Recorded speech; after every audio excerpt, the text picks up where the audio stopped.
I came home early after spending days caring for my sick mother out of town. The house should have been empty, silent. Instead, I heard a man's voice from the bathroom.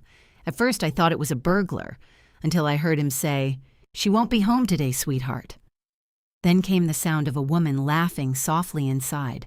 My blood turned cold, because that voice belonged to my husband, the man who had been missing for 14 months. The man I had searched for, cried for, and nearly destroyed myself trying to find. I wanted to burst through the door, but my instinct told me, find the truth first. If you found your way here today, I am more grateful than you know. Tell me in the comments, what city or country are you joining from? I read every single one. One thing worth mentioning, some elements of this story are fictional included to bring the deeper message to life. Any resemblance to names or locations is coincidental, but the lesson waiting at the end of this story is one I hope stays with you. The blood pressure monitor beeped every 40 seconds. I had counted. When you sit in a room this small for 3 days straight, you count things just to keep your mind from going somewhere darker. Mom's bedroom in her Dayton house smelled like eucalyptus and old wood and the faint chemical edge of her medication. The lamp on her nightstand threw a yellow circle of light across her face, and I watched her chest rise and fall the way I used to watch my kids sleep when they were babies, needing to make sure, needing the proof. "You're doing it again," Mom said without opening her eyes. "Doing what?" Staring at me like I'm about to disappear. I laughed a little, the kind of laugh that catches in your throat and almost becomes something else. "I'm not staring. I'm just sitting here." She opened one eye, sharp and brown, same as mine. "Naomi Marie Whitaker. I have known you for 53 years. You are staring." I looked down at my phone instead. The screen was still showing the photo I'd pulled up earlier, Derek taken at Rachel and Logan's backyard barbecue 14 months ago. The last photo I had of him. He was squinting into the sun, holding a can of soda, looking ordinary. Looking like a man who had absolutely no intention of vanishing. 14 months.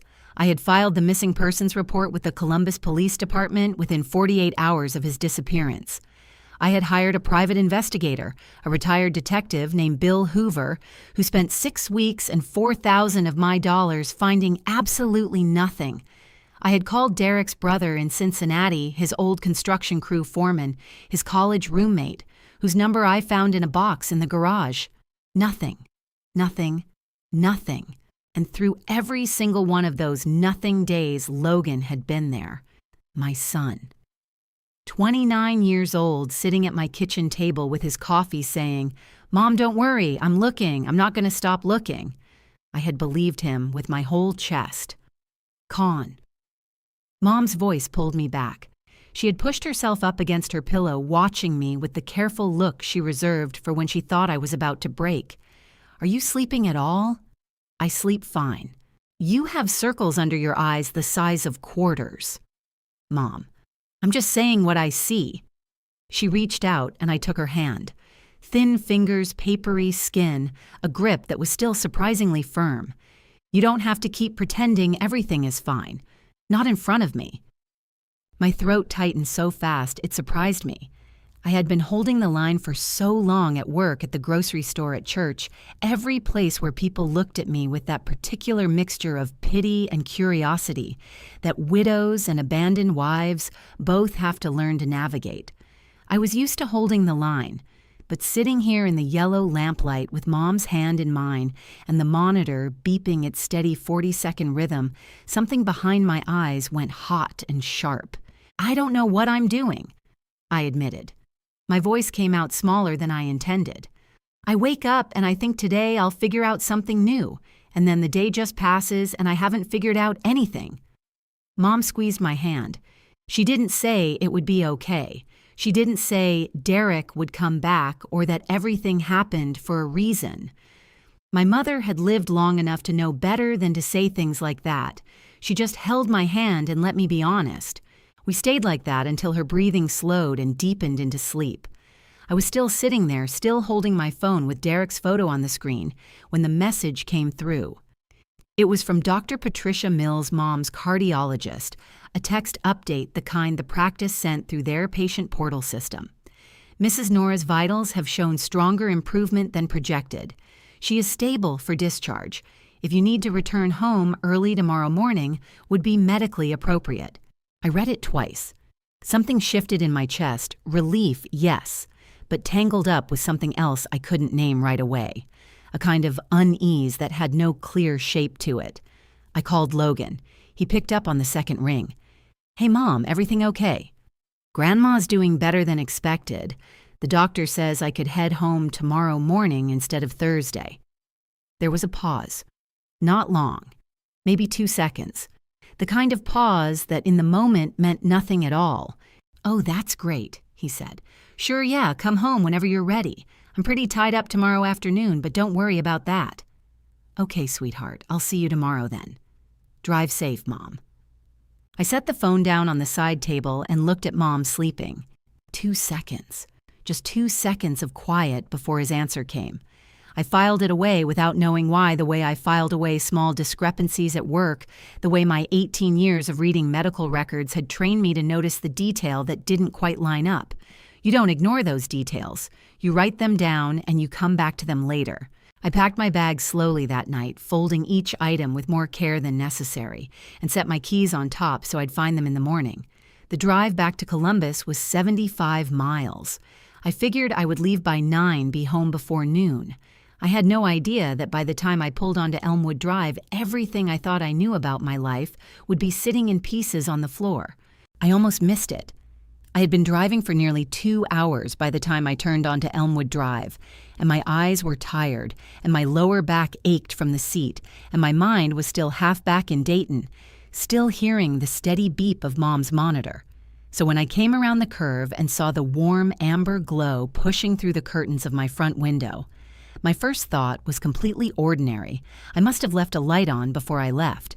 But I hadn't. I never left lights on. 18 years of paying this household's electric bill had made me the kind of woman who checks every switch before she walks out the door. I cut my headlights and coasted to the curb instead of pulling into the driveway. My hands were steady on the wheel, but my heart had started doing something strange, not pounding exactly more, like skipping like a record with a scratch in it. I sat in the dark car for a moment and breathed. "It's nothing," I whispered to myself. "It's probably nothing." I didn't believe myself even a little. The front walk was dusted with the first thin layer of snow, barely enough to cover the concrete, and the cold hit me hard when I stepped out 28 degrees, the kind of Ohio December cold that gets into your collar and doesn't let go. I moved slowly up the front steps, key already out, telling myself to stop being dramatic. The key slid into the lock. The deadbolt turned the way it always did. Normal. Everything normal. I pushed the door open. The smell reached me first. It was floral and heavy and unmistakably expensive, the kind of perfume that announces itself from across a room, warm and sweet with something darker underneath, like gardenia left in a closed space too long. My nose knew immediately that fragrance did not belong to me. I had worn the same light citrus lotion for 11 years because Derek always said he liked it. This was nothing like that. This was someone else's scent settled into the air of my living room like it had been here for hours. My hand found the wall, and I steadied myself against it. Heart hammering now, no more skipping, just hard, urgent beats against my ribs. Then I looked down. The hardwood floor near the entrance caught the spill of light from the living room lamp, and there they were 2 sets of wet footprints tracking in from the doormat. The first set was smaller, a woman's shoe, narrow heel. The second set stopped me cold. Large, wide-soled, the kind of heavy work boot that a man who spent 30 years on construction sites would wear without thinking twice. And on the toe of the left boot print, a small irregular smear. White paint. Not mud, not salt paint. The kind that sticks in the treads and transfers onto floors for days after a job. My chest caved in like something had knocked the air clean out of me. I knew those boots. I had scrubbed paint off those boots at the utility sink in our garage more times than I could count. I pressed my back against the wall and stood absolutely still, forcing myself to breathe through my nose, in and out slow, and even the way I had taught myself to do, when a patient file at work contained something terrible, and I needed to keep functioning anyway. My fingers gripped the strap of my bag so hard I could feel my knuckles ache. Think Naomi. Think before you do anything. I pulled my phone out of my coat pocket, opened the voice memo app, and pressed record. Then I slid it back into my pocket with the microphone facing out. That was when I heard it. From the end of the hallway behind the closed door of the master bathroom, the sound of running water. A shower or the sink left on and underneath it, low and unmistakable a man's voice, speaking in short sentences, talking to someone. My legs went weak. Not metaphorically. My knees actually buckled and I caught myself on the wall with both palms, a sharp, involuntary gasp escaping before I could stop it. I pressed my hand over my mouth, hard tasting the cold from my own skin. Because I knew that voice. I had woken up next to that voice for 24 years. I had heard it call my name across a crowded room and known it was him without even turning around. I had listened to it read bedtime stories to Logan when Logan was small and still wanted his father to sit on the edge of his bed. I had heard it crack with grief at my father's funeral. I would know that voice in a burning building. I would know it underwater. Derek, my husband. The man I had spent 14 months searching for mourning, blaming myself over the man I had told myself must be dead because the alternative was something my mind had refused to construct. That voice was coming from inside my bathroom, from inside my house. And then I heard him say, clearly cutting right through the sound of the running water, "Vanessa, she won't be back until tomorrow." A woman's voice answered, younger, quick. "Are you sure?" Because Logan said, the water pressure shifted and swallowed the rest of her sentence. I stood in my hallway with both hands pressed flat against the wall, and the world tilted so hard to one side I thought I might slide right off it.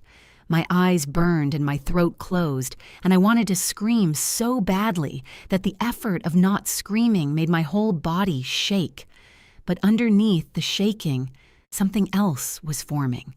Something cold and quiet and absolutely determined. From inside the bathroom, I heard footsteps moving toward the door. I had exactly 3 seconds to decide who I was going to be. I chose to be the woman who already knew everything and acted like she knew nothing at all. I moved fast light on my feet back down the hallway and into the living room in under 10 seconds. I dropped my bag onto the sofa with a thud loud enough to carry and called out in the brightest voice I could manufacture, "I'm home made better time than I expected."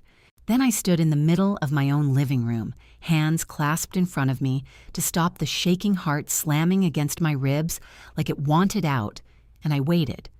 Footsteps in the hallway. Slow at first, then faster.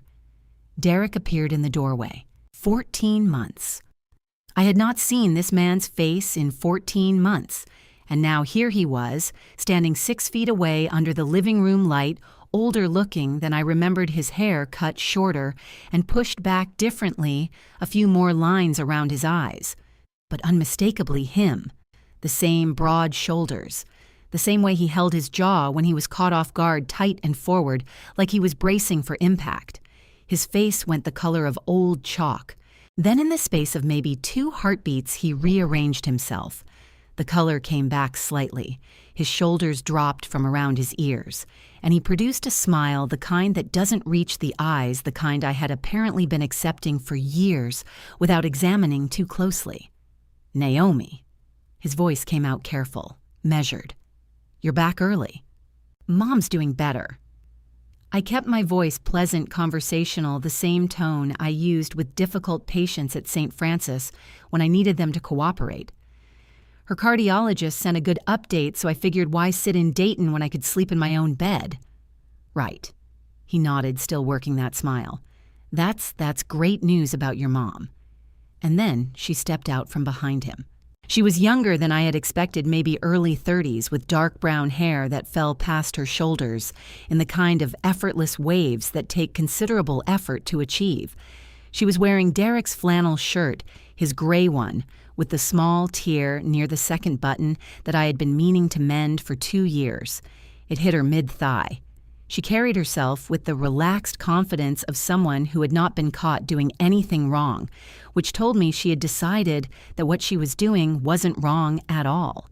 "Naomi," Derek said, and I heard the slight tightening in his voice. "This is Vanessa. She's a colleague. We've been working on a project together. She needed a place to go over some documents, and I said she could use the house. Logan arranged it. He said it was easier to keep everything in one place before the paperwork went through, so there were no last-minute complications." Vanessa smiled at me. It was a full practice smile, the kind deployed by people who are accustomed to being the most attractive person in the room and have learned to use that as a shield. "It's so nice to meet you," she said warmly. "Derek talks about you." I looked at her and said, "How wonderful," and kept my face completely open and friendly, which was the hardest thing I had done since the day I filed that missing persons report. What I did not do was fall apart. Not yet. Not in front of them. That night was the longest of my life. I went through the motions of a normal evening, said I was tired from the drive, said goodnight, went upstairs. I lay on top of the covers in the dark with my coat still on because I couldn't make myself do the ordinary human thing of hanging it up.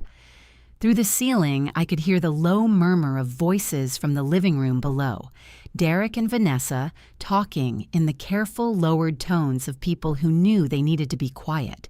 I pulled out my phone and played back the recording I had started in the hallway. Derek's voice filled my ear, tinny through the small speaker, but completely clear. "Vanessa, she won't be back until tomorrow." I pressed stop, pressed it again to make sure it had saved. Then I set the phone on my chest and stared at the ceiling while the room blurred and rebuilt itself around me. 14 months. Every single day of those 14 months, unspooled behind my eyes like a film I couldn't stop watching. The morning he was gone, when I walked through every room calling his name like an idiot. The police officer who took my report with a pen that was running out of ink. The investigator, Bill Hoover, who had sat across from me in my kitchen and said gently, "Mrs. Whitaker, sometimes people make choices to disappear." I had thrown him out of my house for saying that. I had been so certain, so ferociously certain that Derek would never choose to leave me. I pressed the back of my hand against my mouth because a sob was climbing up my throat, and I refused, absolutely refused, to let this house hear me break down tonight. Hot tears ran sideways across my face and soaked into my pillow, and I let them fall because I couldn't stop them, but I kept my mouth pressed shut and my breathing as even as I could manage. And somewhere around 2 in the morning, when the voices downstairs had finally gone quiet, I sat up, wiped my face with both palms, looked at the dark window where snow had started ticking softly against the glass. "Okay," I whispered. My voice was wrecked rough at the edges. "Okay, you need to know everything before you do anything." I meant it as a practical instruction to myself.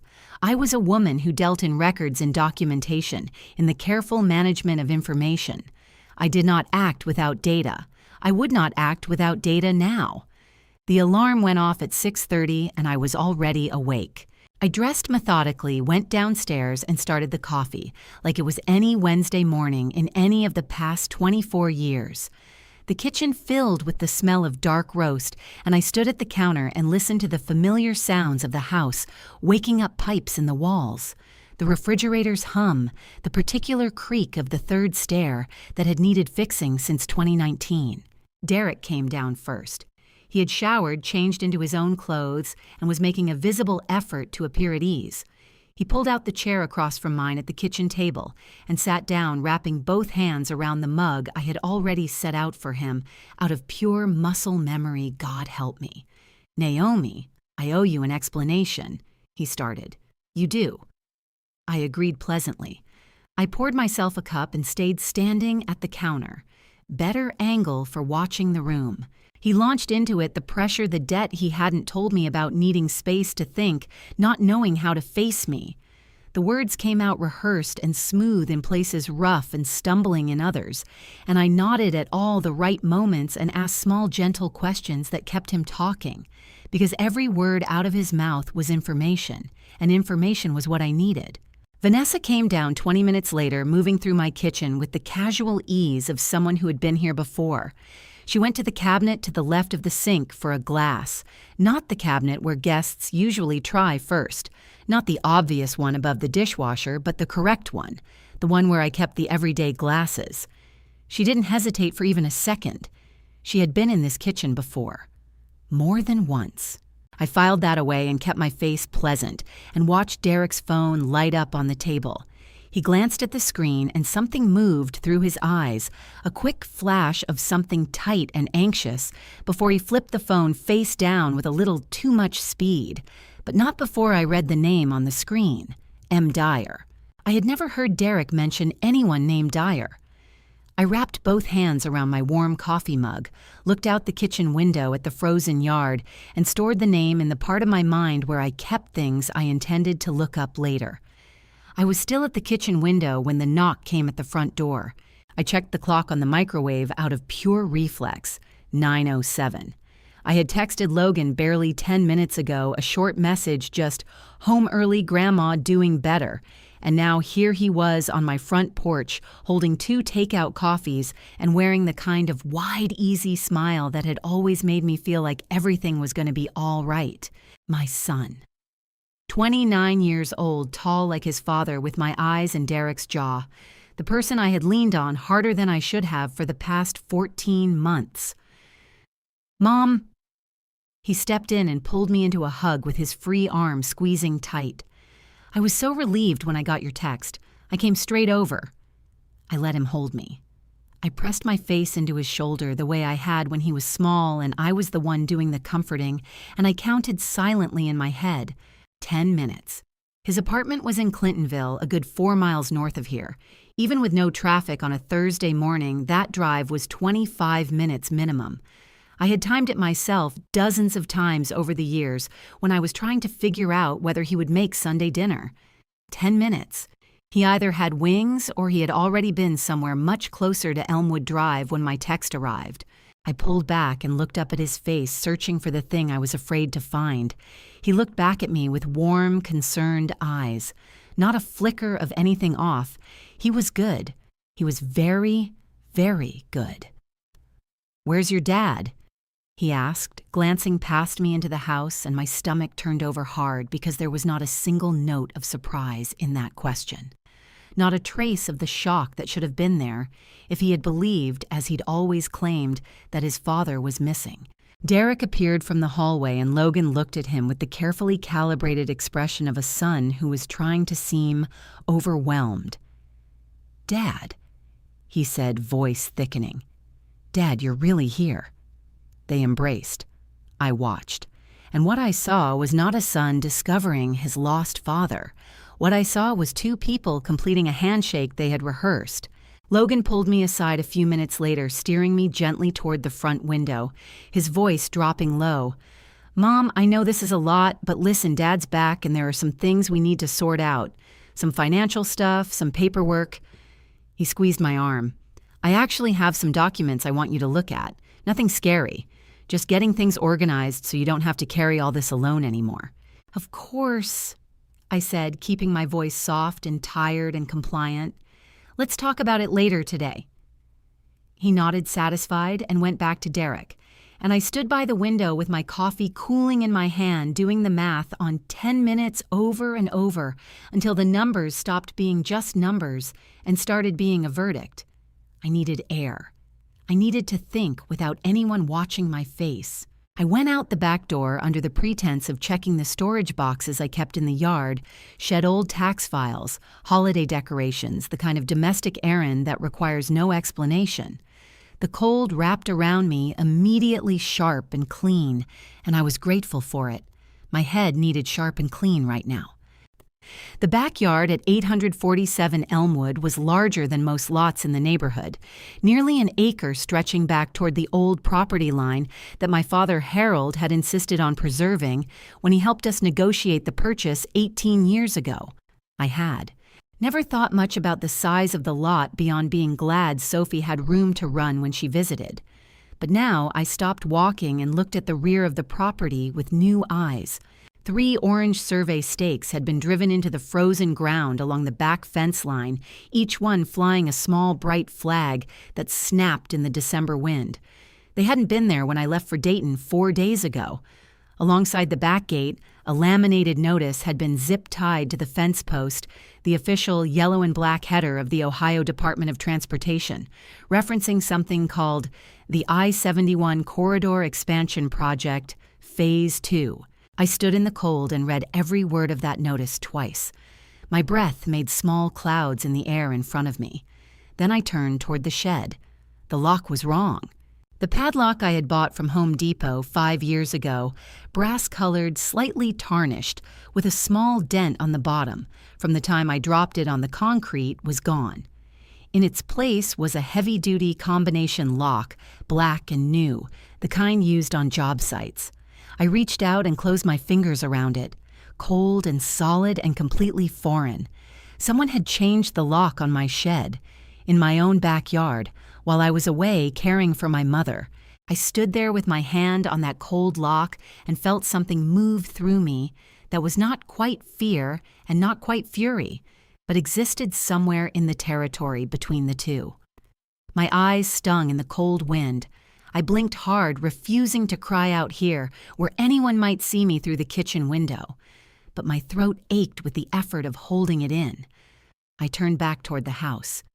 And in the kitchen window, half hidden by the curtain, Logan was watching me. I raised my hand in a small wave like a woman who had simply gone out to check on her shed and found nothing unusual. He lifted his coffee cup in return. I walked back inside with measured steps, and every single one of those steps felt like walking across ice I wasn't sure would hold. Rachel arrived just after 2 o'clock, which caught me off guard in the best possible way. She appeared at the front door with Sophie on her hip and a grocery bag on her arm, her dark blonde hair pulled back in the practical ponytail she always wore on her days off from teaching. Rachel was Logan's wife, 28 years old, a first-grade teacher at Riverside Elementary, the kind of quietly steady person who remembered everyone's allergies and always showed up when things were hard. I had always liked her more than I perhaps let on. "I heard you were back," she said, kissing my cheek. "I brought the ingredients for your soup, the good kind, not the can." "You didn't have to do that." My voice caught slightly, and I covered it by bending down to Sophie. Sophie was 6 years old and absolutely fearless, the way only 6-year-olds can be. Dark curly hair, her father's stubborn chin, and Rachel's thoughtful eyes that always seemed to be cataloging the world around her with great seriousness. She wiggled out of Rachel's arms and launched herself at me with the full-body enthusiasm of a child who has not yet learned to hold back affection. "Grandma Naomi." She squeezed my neck so hard I actually laughed, a real laugh, the first one in 2 days, that didn't have anything painful underneath it. "I missed you so much. Did you bring me anything from Grandma Nora's?" "I brought myself," I said, hugging her tight. "Is that good enough?" "It's okay," she said seriously, which made Rachel press her lips together, trying not to smile. We settled in the living room, Logan and Derek having retreated to the kitchen to give us space. Sophie explored the room the way she always did, narrating everything she touched, and then she dove under the sofa and emerged triumphantly holding a small red toy car. "I left this here. I was so worried." Rachel tilted her head. "Sophie, when did you leave that here? We haven't visited in over a week." "Yesterday." Sophie said, completely matter-of-fact, already running the car along the edge of the coffee table. "When Daddy brought me to get my stuffed bear from the shed, but I couldn't go in because Grandpa was talking." The air went out of the room, or maybe just out of me. I set my tea down very carefully so it wouldn't rattle against the saucer. Then I lowered myself to Sophie's level, keeping my voice light and curious, the way you talk to a 6-year-old when you need the truth, and you know that any urgency in your voice will make them clam up entirely. "Which Grandpa, sweetheart?" Sophie looked up from her car, thinking hard, the tip of her tongue pressed between her teeth. "The tall one. The one Daddy was talking to by the shed." She brightened suddenly. "I remember his shoes. They were black with a white spot on the toe. I like white." My heart stopped. Restarted. Stopped again. Black shoes with a white spot on the toe. The exact print I had seen on my hardwood floor at 11 o'clock last night transferred from wet boots coming in from the cold. I looked up at Rachel over Sophie's head. Her face had gone the color of copy paper, every trace of color drained out in an instant. Her lips parted, and I could see her trying to decide something to speak, or to retreat to stay, or to protect herself, by pretending she hadn't heard what her daughter just said. "Rachel," I said quietly, holding her gaze. "How long have you known—" Her eyes filled up fast and spilled over before she could stop them, tears cutting straight down her cheeks. She opened her mouth and her voice came out cracked and small. "Mom, I'm so sorry." I did not reach out and hug Rachel. I did not tell her it was all right because it wasn't, and she deserved better than a comfortable lie right now. Instead, I reached over and put my hand over hers, where it was gripping her knee, and I said very quietly, "Sophie, honey, can you go watch your show in the living room for a little while? I think your cartoon is still on." Sophie looked between us with the sharp instinct children have for adult tension, decided it was above her pay grade, and trotted off with her red car clutched in both hands. The moment her small feet rounded the corner, Rachel pressed both palms flat against the table like she needed something solid to hold on to. "Start from the beginning," I said. "Tell me everything." Rachel pulled in a shaking breath. Then she reached into her bag, the big canvas tote she carried everywhere, stuffed with student papers and grocery lists, and the general organized chaos of a first-grade teacher's life, and from somewhere near the bottom, wrapped inside a folded paper towel like something fragile and dangerous, she produced a receipt.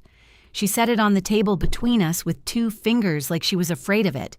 It was a storage facility invoice, 1 month's rental November 2025 for a 10 by 15 unit at Secure Store Westerville on State Route 3, a facility about 12 miles northeast of Columbus. The account name at the top read Victor Cole. The billing address was a P.O. box in Worthington I didn't recognize, but the signature at the bottom made the blood drain straight out of my face. 18 years.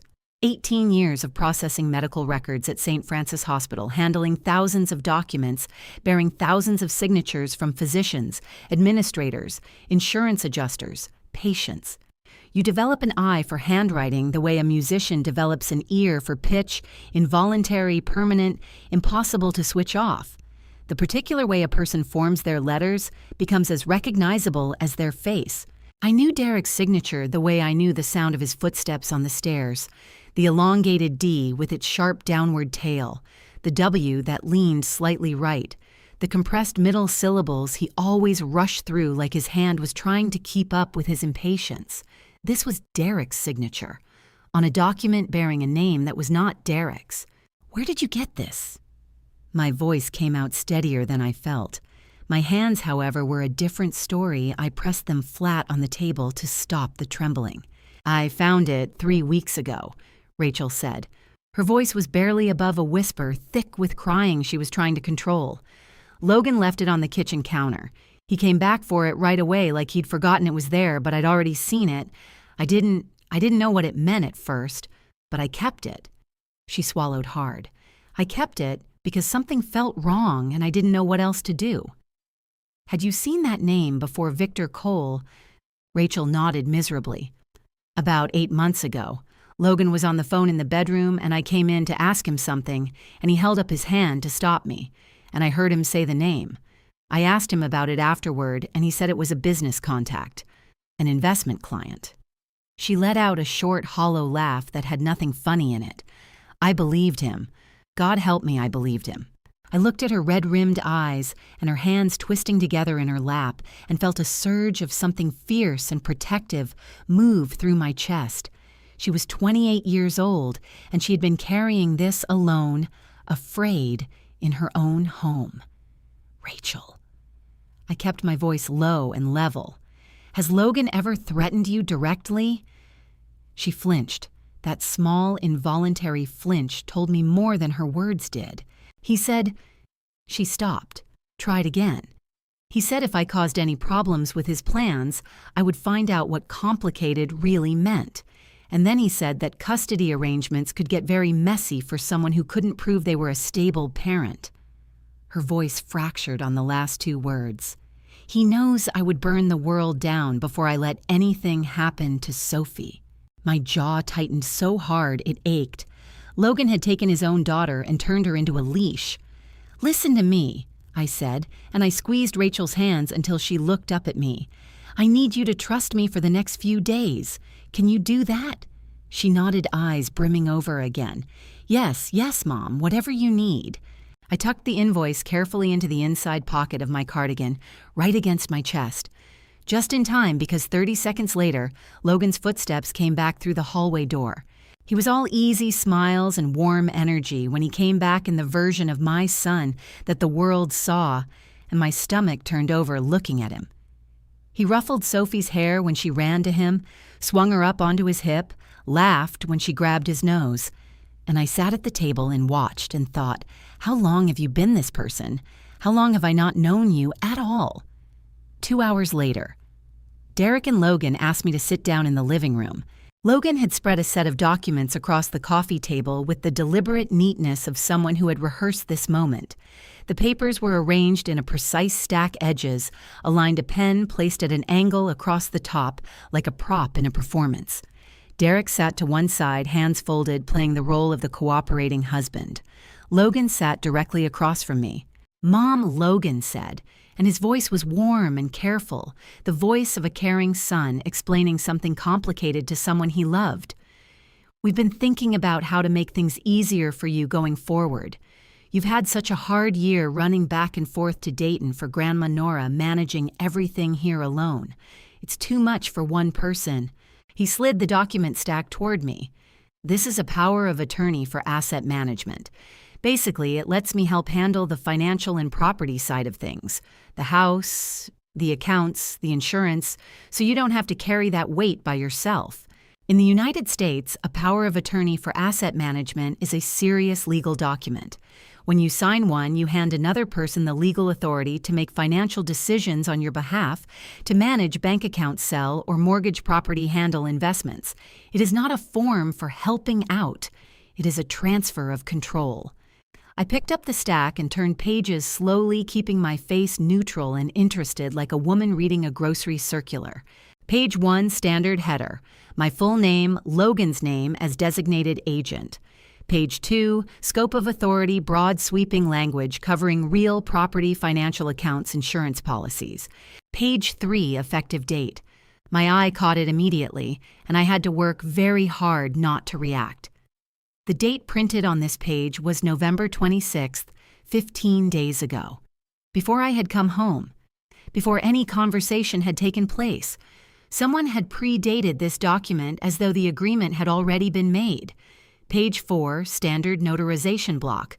Page 5, signature lines. My signature was already there. Not a blank line waiting for me. My name and my handwriting or something very close to it, already printed in blue ink in the designated box. I had been doing medical records long enough to know what a scanned signature looked like when it had been lifted from another document and inserted into a new one. The ink color was fractionally lighter than the notary stamp beside it. The line weight was uniform in a way that natural handwriting never quite is, like a photocopy of a photograph rather than the original. The baseline of the letters sat perfectly flat without the microscopic natural variation of a pen moving across paper in real time. Someone had taken my signature from another document, possibly an old hospital form, possibly a check, possibly anything I had signed in the past several years, and placed it on this page. I set the papers down gently. I uncrossed and recrossed my ankles. I looked at Logan and I said pleasantly, "This is a lot of information to take in. Which page should I sign first?" Logan's whole body relaxed. Derek exhaled through his nose. And I thought, good. Stay relaxed. Stay convinced. I need you right where you are. "Page 5 is the main one," Logan said. "Once that's in, we can get everything moving." "Let me take the weekend to read it through properly," I said, with the tone of a woman being careful, not a woman who had already seen everything she needed to see. "You know how I am about paperwork." Logan laughed. "Of course, Mom. No rush." There was every rush in the world. I just couldn't let him know I knew that yet. He left at 4:30 and Derek disappeared into the back room, and the moment the house was quiet enough, I went upstairs, closed my bedroom door, turned the lock, and sat down on the floor with my back against the side of the bed. My legs refused to hold me anymore. The adrenaline that had been keeping me vertical all day was draining out fast, and what was left underneath it was raw and shaking and exhausted. But I had work to do. I scrolled through my contacts to a name I hadn't dialed in almost 3 years. Victor Hale, 62 years old, estate and family attorney, downtown Columbus.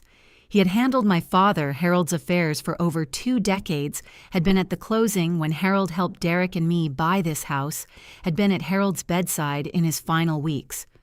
If anyone understood the legal architecture of this property, it was Victor. He answered on the 3rd ring, his voice carrying that particular blend of warmth and precision that good lawyers cultivate. "Naomi, it's been too long. What's going on?" I talked fast.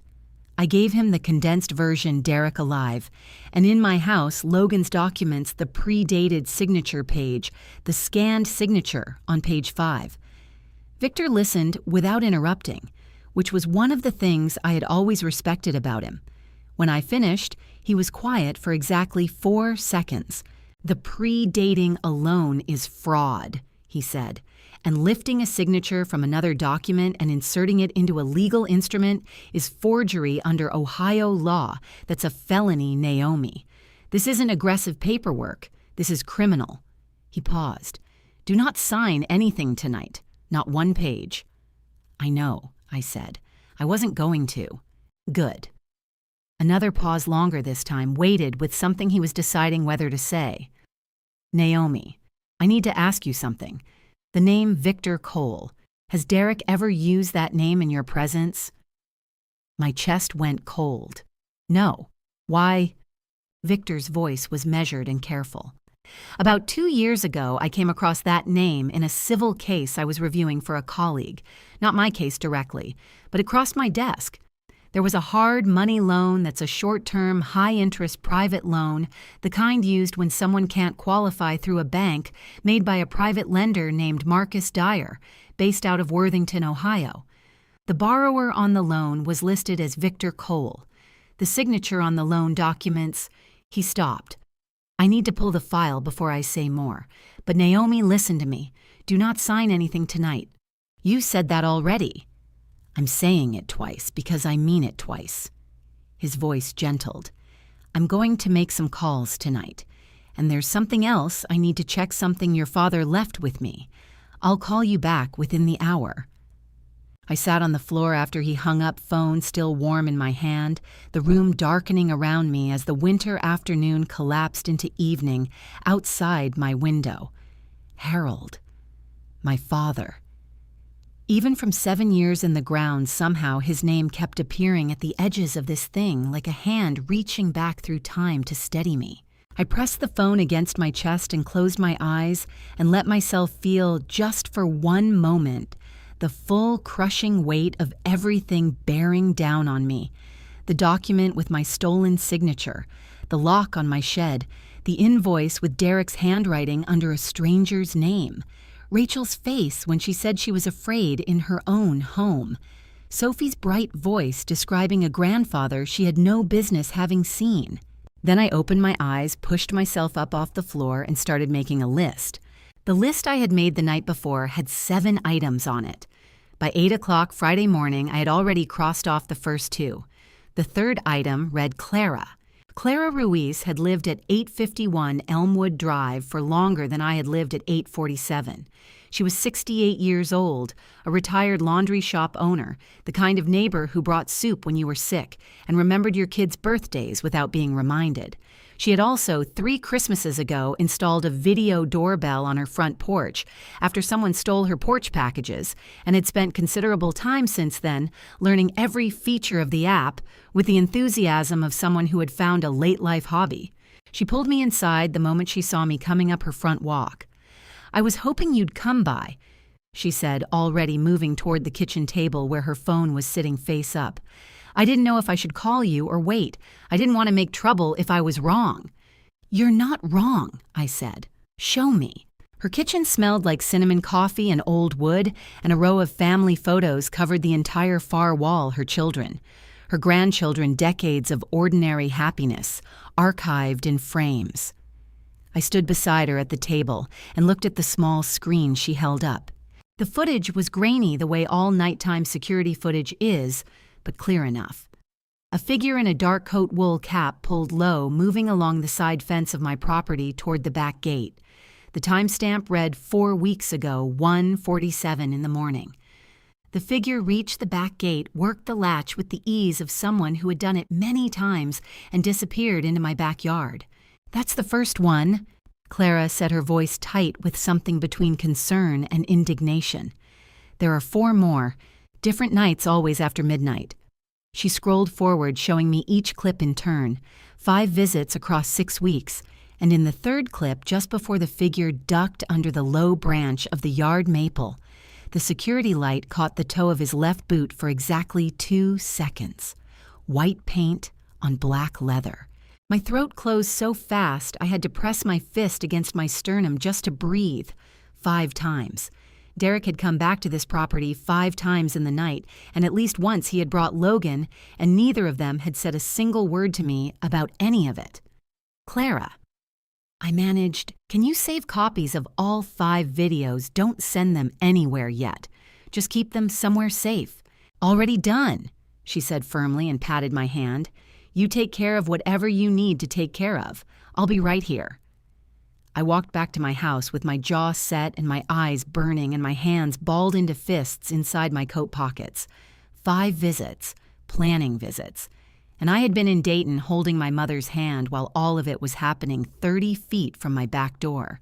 Back in my bedroom with the door locked, I opened my laptop and typed the name I'd been thinking about since yesterday morning, Vanessa Hale. The search results came back in seconds.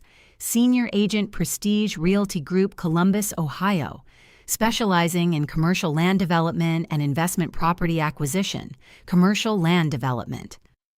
I read those 3 words twice, and something cold settled into my stomach. I opened a second tab and searched the address, 847 Elmwood Drive, Franklin County Property Records. Then I searched the Ohio Department of Transportation's Public Project Database, a resource I had learned existed during a hospital expansion dispute 3 years ago. What came back made me push back from my desk and stare at the ceiling for a long moment. The I-71 Corridor Expansion Project, Phase 2, a major highway widening initiative scheduled for land acquisition between 2025 and 2027. The project maps showed the expansion corridor running directly adjacent to properties along the eastern edge of Elmwood Drive. Properties with large rear lots like mine fell into a category the ODOT document described as high-value voluntary acquisition targets, meaning the state would approach owners with purchase offers significantly above standard market value to avoid lengthy, eminent domain proceedings. The acre behind my house, the acre with the orange survey stakes. Depending on the final corridor alignment, that land could be worth somewhere between $1 and $2 million to the right buyer at the right moment, or to the state in the right negotiation. Vanessa Hale was not Derek's girlfriend who happened to be staying in my house. She was a commercial real estate agent who had identified a $1 million acquisition opportunity and attached herself to the man who had a claim, however illegitimate, to the property. My hands were shaking so hard I had to close the laptop lid and sit on them. Logan arrived just before 11 with a man I had never seen before. "Mom, this is Jared Knox," Logan said, steering the man through the front door with one hand on his shoulder. "He's going to take a look at the electrical panel and a few of the outlets. This house is old enough that the wiring needs checking." Jared Knox was somewhere in his mid-40s, with the weathered hands and careful posture of someone who had worked physical jobs his whole life. He carried a gray toolbox and wore a canvas work jacket with a small electrical contractor's logo on the breast pocket. He shook my hand when Logan introduced us, and his grip was firm, but his eyes did something strange. They met mine for exactly 1 second, and then moved away, settling on a fixed point somewhere past my left shoulder. the hands of a confident tradesman, the eyes of someone who did not want to be here. I kept my voice warm and ordinary. "Can I get either of you some coffee?" "We're good, Mom," Logan said, already steering Jared toward the hallway. "We'll start in the back and work our way forward, don't mind us." I stood in the kitchen doorway and watched them move down the hall. Jared's shoulders were rigid. When they passed the bathroom door at the end of the corridor, Jared's gaze cut toward it. Quick, involuntary, the kind of glance a person makes when they know something is wrong with a specific place and can't help looking at it. Logan stepped into the utility room and Jared followed. 20 minutes later, Logan's phone rang and he stepped outside to take it. Jared came back into the kitchen, a lone toolbox in hand. He set it on the counter, opened it, and began sorting through items with unnecessary deliberateness, the way a person moves when they are waiting for something and trying not to look like it. I was wearing my kitchen apron, the old canvas one with the deep front pocket that I used when I was baking. I had put it on that morning out of habit when I made breakfast and simply not taken it off. Jared glanced at the back door. Then he reached into the breast pocket of his jacket, pinched out a small square of paper, folded into quarters, and as he turned toward me, he let it fall from his fingers directly into my apron pocket, smooth and fast like a man who had practiced the motion. Then he picked up a wire connector from his toolbox, examined it closely, and said, without looking at me, "Connections look solid. Panel should be fine." Logan came back inside. Jared gave his professional verdict, shook hands, and was gone in under 3 minutes. I waited until I heard Logan settle back into the living room. Then I walked to the laundry room at the far end of the house, closed the door, turned on the washing machine for cover noise, and unfolded the paper. The handwriting was hurried and pressed hard into the paper, the kind of writing that happens when someone is trying to be fast and permanent at the same time. "Bathroom new mat is smooth side up. I installed it. Logan told me to. I heard him tell the other man it would look like an accident I was still in the utility room, and I don't think they knew. I didn't know anyone was going to get hurt. I'm sorry. Be careful in there." I read it once. Read it again. And then I did something I had been refusing to let myself do. Since Wednesday night, I sat down on the laundry room floor and I cried. Not the controlled, careful crying I had been managing in the dark. Real crying. The kind that takes over your chest and makes it hard to breathe, ugly and broken and completely private. I pressed both hands over my mouth and let it come because it had to go somewhere. They had put a smooth bath mat in my bathroom. Derek was a construction contractor, a man who understood load-bearing structures, fall dynamics, the exact physics of a wet floor and a hard edge. A woman of 53 alone in the house, slipping in the bathroom. It would not look like anything except a terrible accident. They had been planning to hurt me. Or worse. When the worst of it had passed, I splashed cold water on my face.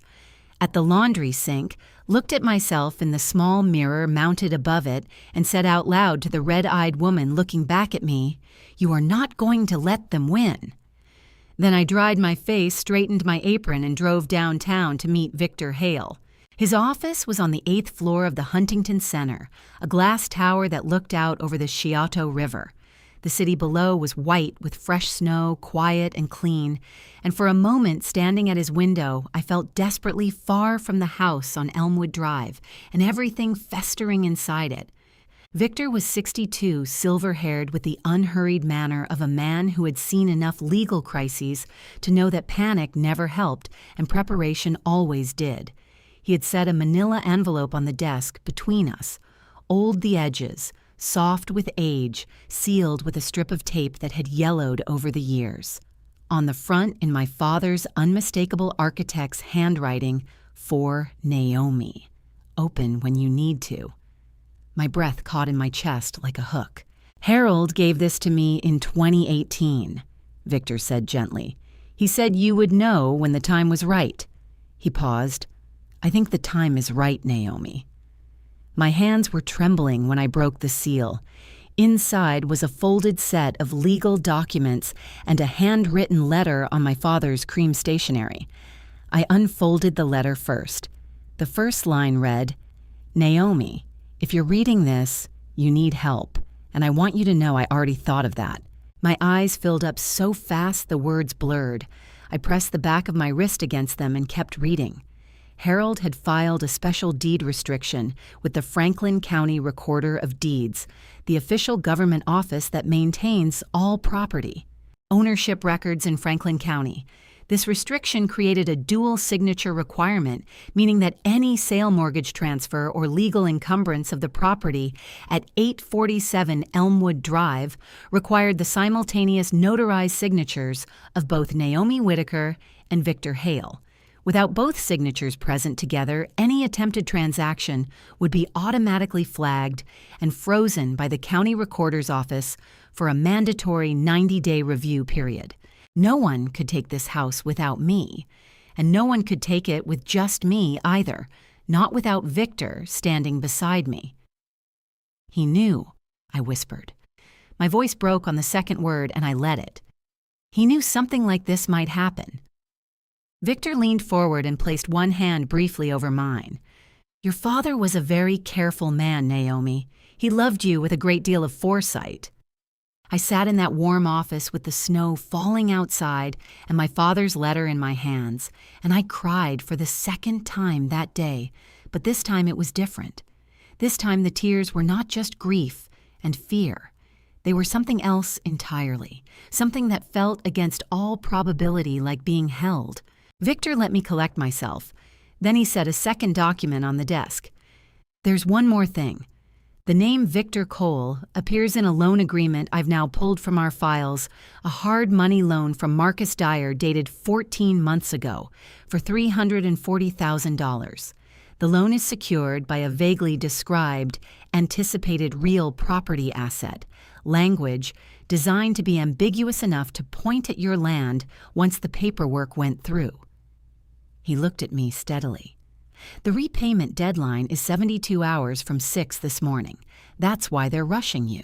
$340,000, a 72-hour clock already ticking. I looked at Victor and said, they're not going to get what they came for. He nodded slowly. No, they are not. He picked up his pen. Tell me everything from the beginning, Naomi. Leave nothing out. He left nothing out either. When I finished talking, Victor sat back in his chair and looked at me for a long moment with the expression of a man who had spent 40 years in family law and had learned to keep his reactions from showing on his face. The snow outside his 8th-floor window had thickened while I talked, falling in steady curtains across the river below. Then he opened the second folder on his desk and laid out the documents one by one, like cards in a hand that had been dealt a long time ago and was only now being played. Your father was thorough, Victor said, smoothing the edge of the deed restriction document with one finger. Harold filed this with the Franklin County Recorder of Deeds in October of 2018, 4 months after he was diagnosed. Your father's deed restriction is fully active, Victor said, smoothing the edge of the document. Harold filed it with the Franklin County Recorder of Deeds in October 2018. It is part of the official chain of title. No title search conducted by any buyer, lender, or attorney would miss it. And without both our signatures present together, no transaction can proceed. He looked up. They cannot take this house, Naomi. Harold made certain of that. I pressed my fingers against my lips because my chin was trembling, and I needed it to stop.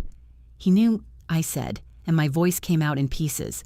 He knew Derek wasn't trustworthy, and he never told me because he didn't want to hurt me, and instead, he quietly built a wall around my house.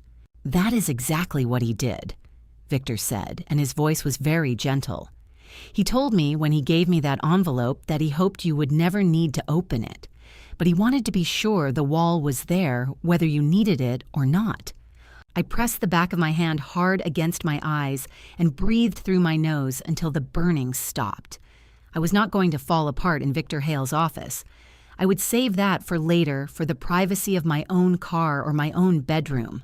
Right now, I needed every functioning brain cell I had.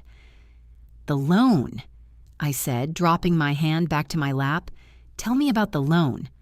Victor nodded, sliding the second document forward. Marcus Dyer operates a private lending company out of Worthington Hard Money Loans, the kind your father's letter already warned you existed. Dyer issued $340,000 to a borrower identified as Victor Cole 14 months ago. The same week, Derek disappeared. They are legal in Ohio, but they come with very aggressive repayment terms. Dyer issued $340,000 to a borrower identified as Victor Cole 14 months ago, the same week Derek disappeared. He tapped the signature line with one finger. The collateral listed is described as an anticipated real property asset in Franklin County value to be confirmed upon transfer, deliberately vague, designed to be pointed at your land once the paperwork went through. And Dyer doesn't know Victor Cole is a false identity. Dyer almost certainly suspects it, Victor said dryly. But Dyer is not in the business of asking questions. He is in the business of collecting money.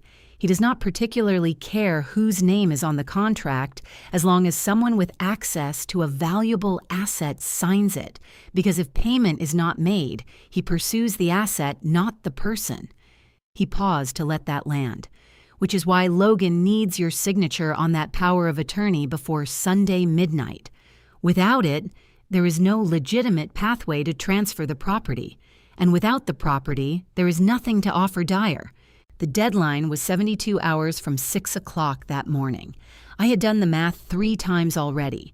6 o'clock Monday morning, December 15th, less than 60 hours away now. What happens to Derek if Dyer doesn't get paid? I asked. Victor considered the question with the careful neutrality of a man who had stopped being surprised by human behavior. Dyer will pursue civil litigation to attach whatever assets can be identified. Since the loan was made under a false identity, the legal proceedings would be complicated. But during that process, Derek's real identity would surface along with the fraud, which would open him to criminal charges far more serious than the civil debt. He folded his hands on the desk. Derek is in a very bad position, Naomi. He needed Logan's plan to work. Without it, he has nowhere to go. Do you want to go to the police tonight? Victor asked. We have enough to file a report. I sat with that question for a moment, turning it over. If I went to the police tonight, Logan would know within hours. Derek would disappear again, this time permanently, with enough warning to cover his tracks. Vanessa would deny everything and lawyer up immediately. The scanned signature on page 5 of Logan's document was criminal evidence, but it was the only physical proof I currently held, and a good defense attorney could argue it was a printing error. The invoice Rachel gave me was secondary. Victor's testimony about the loan documents was strong, but circumstantial without corroboration. If I ran now, I would win the battle and lose the war. Not yet, I said. I want them all in the same room first. I want every piece of it on the table before anyone runs. Victor raised his eyebrows slightly, not surprised exactly, but recalibrating. That is a riskier strategy. I know. I reached down and picked up my bag from the floor beside my chair, setting it on my lap. Can you be available Sunday evening? Tell me what time, and I will be there. I drove home in the early dark, the heater running full blast against the December cold, the city lights blurring through the snow on my windshield. My mind was working so fast I almost missed my turn onto High Street.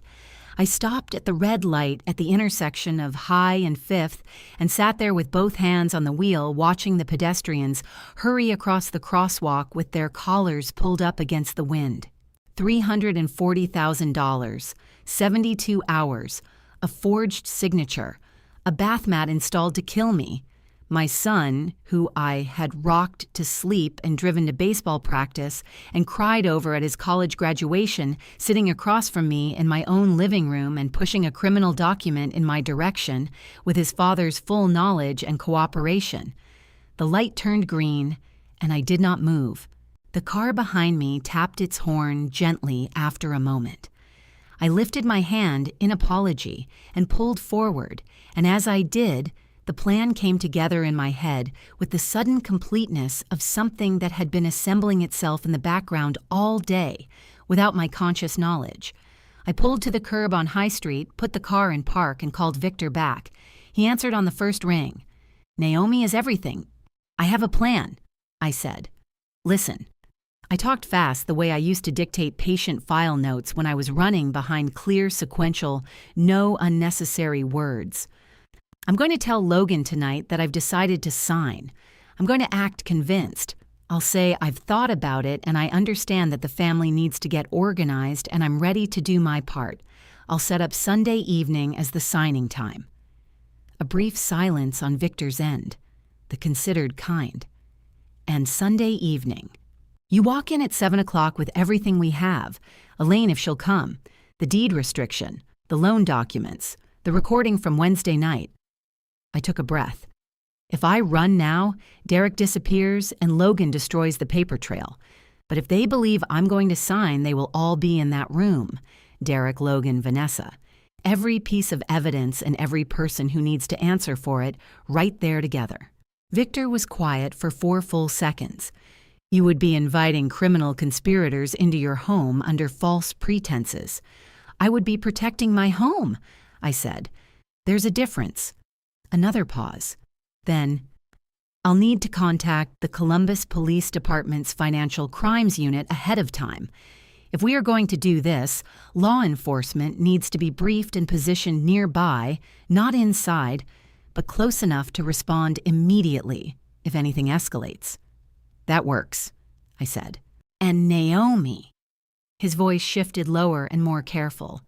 "The bath mat, the physical threat, if there is any indication between now and Sunday that the situation is becoming immediately dangerous, we do not wait."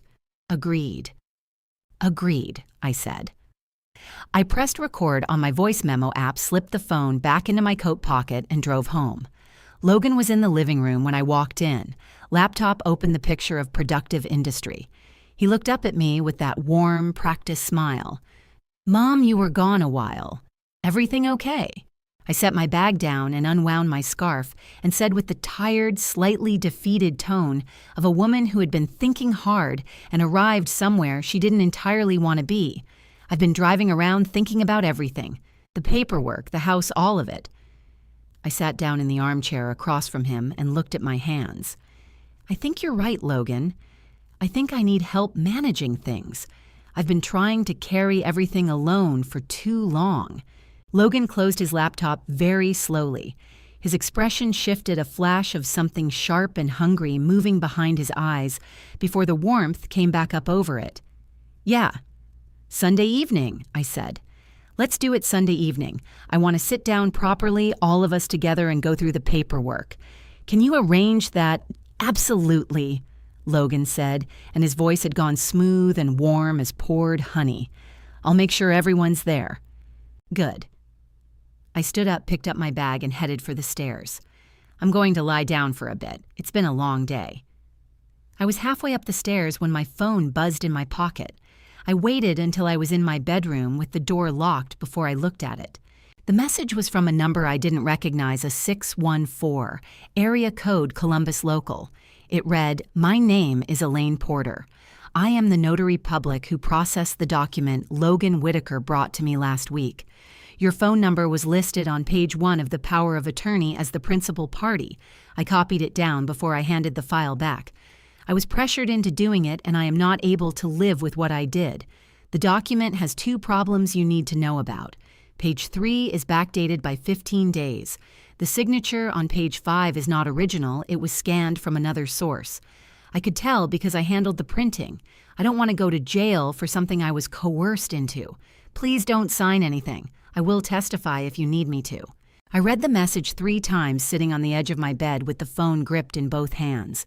A notary public in the United States is a state-licensed official authorized to witness and authenticate signatures on legal documents. Their certification is what makes a signed document legally binding in a court of law. If a notary knowingly certifies a fraudulent document, one with a forged signature or a manipulated date, they can be charged as an accessory to fraud, face the permanent revocation of their license, and in serious cases, face criminal prosecution. Elaine Porter had every reason to stay quiet and hope no one looked too closely. The fact that she had reached out anyway told me her conscience had finally become louder than her fear. I typed back with fingers that were not entirely steady. "Thank you for contacting me, Elaine. I believe you. Can you come Sunday evening? I need you there in person with whatever documentation you have." Her reply came in under a minute. "Yes, I kept copies of everything. I'll be there." I set the phone down on the nightstand, lay back on the bed, and stared at the ceiling. Outside, the snow had stopped. The street was quiet. Somewhere downstairs, I could hear Logan moving around, probably calling Derek, probably making arrangements, probably believing with complete confidence that Sunday evening was going to go exactly the way he had planned. For the first time since I had come home to a lit-up house and a stranger's perfume in my living room, the tight, cold knot in my chest loosened just slightly. Not because things were safe, they were very far from safe, but because for the first time I was the one who knew how Sunday evening was actually going to end. That evening, Derek gave the performance of his life. He had chosen the living room for the setting, the good armchairs arranged toward the coffee table, the lamp turned to its warmer setting. Even a candle lit on the side table that I was fairly certain Vanessa had placed there, because Derek had never once in 24 years of marriage lit a decorative candle without being asked. Logan sat to one side with his coffee cup, relaxed and attentive, the picture of a supportive son facilitating a difficult family conversation. I sat across from Derek with my hands folded in my lap and watched him talk.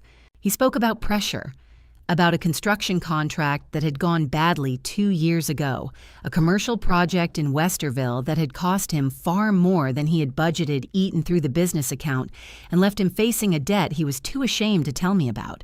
He spoke about the shame of that, his voice dropping low and rough in a way that would have broken my heart 6 months ago. He spoke about making a bad decision, borrowing money to cover the gap using a different name, because he didn't want me to see how badly he had failed, telling himself he would pay it back before I ever found out. And then it got out of control, Derek said, leaning forward with his elbows on his knees, hands clasped between them.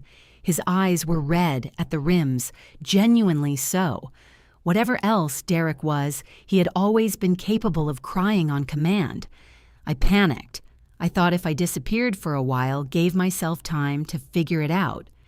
"You thought leaving me alone for 14 months was a solution?" I said, keeping my voice quiet and even.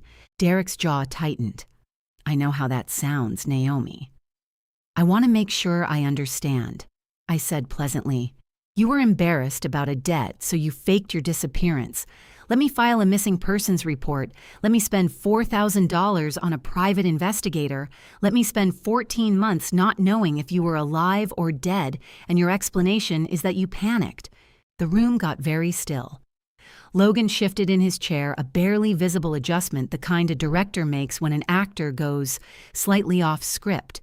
He cleared his throat. "Mom, I think what Dad is trying to say..." "I heard what your father said, Logan."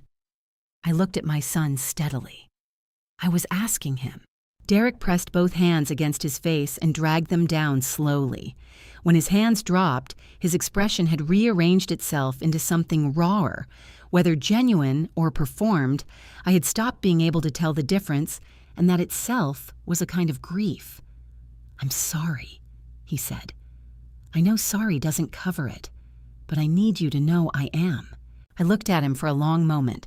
Then I said gently, "I'm going to need the weekend to process all of this, Derek. It's a lot." I smoothed my slacks and picked up my empty tea mug from the side table. "Sunday evening. We'll sit down properly and sort everything out." Derek nodded relief, flooding his face so fast it was almost ugly.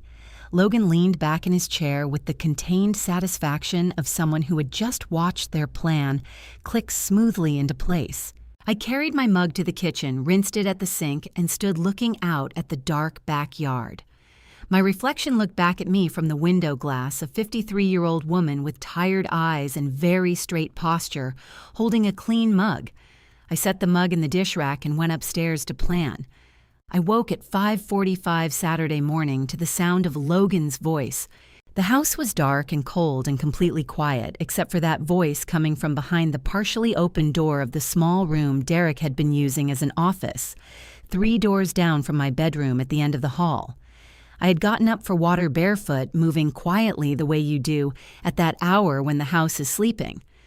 I was almost past the door when I heard my name. I stopped, pressed my back against the wall beside the doorframe.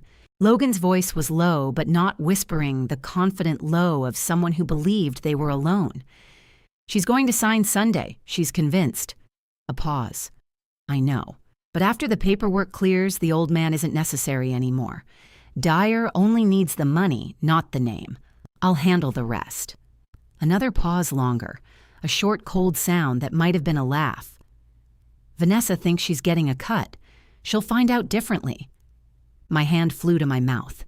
I stood in that dark hallway, back flat against the wall, bare feet on the cold floor, and felt every remaining piece of the image I had carried of my son, my firstborn, the baby I had brought home from Ohio State Medical Center, wrapped in a yellow blanket, the boy who used to climb into my bed during thunderstorms and press his cold feet against my legs for warmth, felt every piece of that image shatter and fall.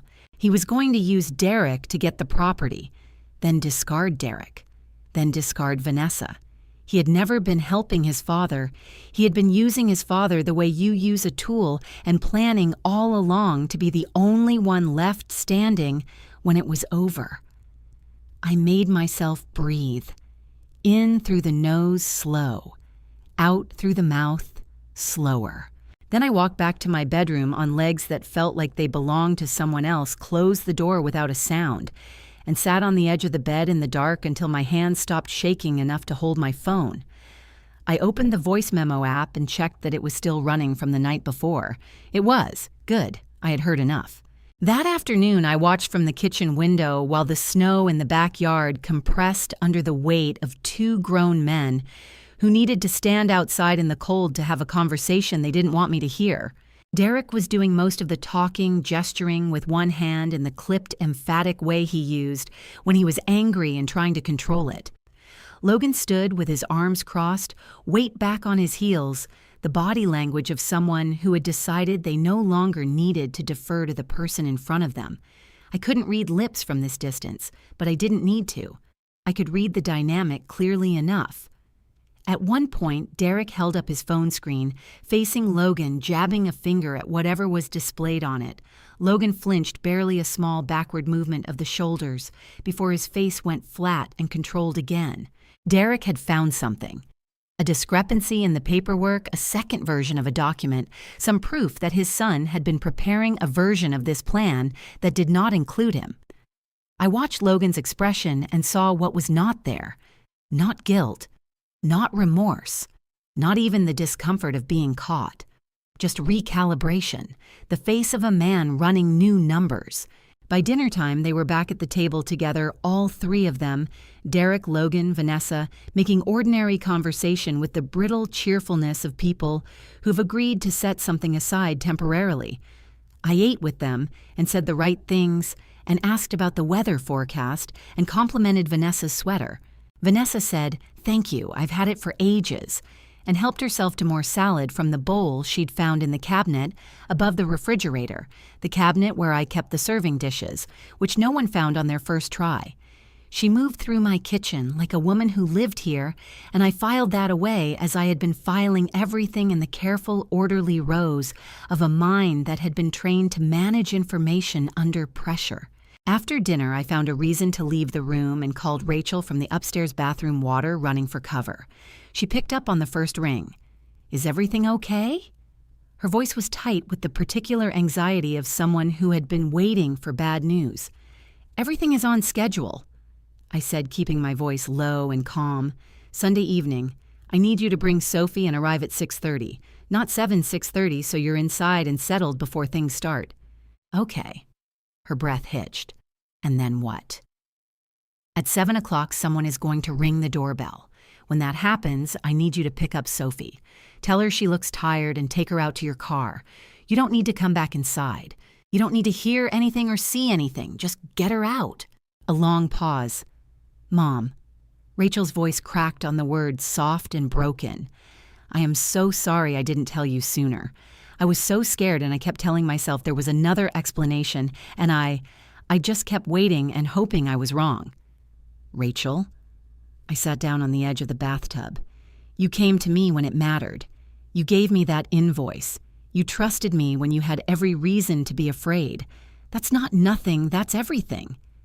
I heard her crying on the other end, trying to muffle it the way she always cried quietly, like she was apologizing for taking up space with her feelings. I just want Sophie to be safe, she whispered. Sophie is going to be fine, I said. I promise you.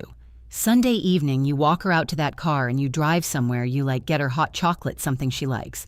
By the time you come back, it will be over. And Logan. She stopped, started again. What's going to happen to Logan? I sat with that question in the steamy little bathroom water still running the house quiet around us. What was going to happen to Logan? My son. The boy with the cold feet in thunderstorms. That depends entirely on Logan, I said at last, not on me.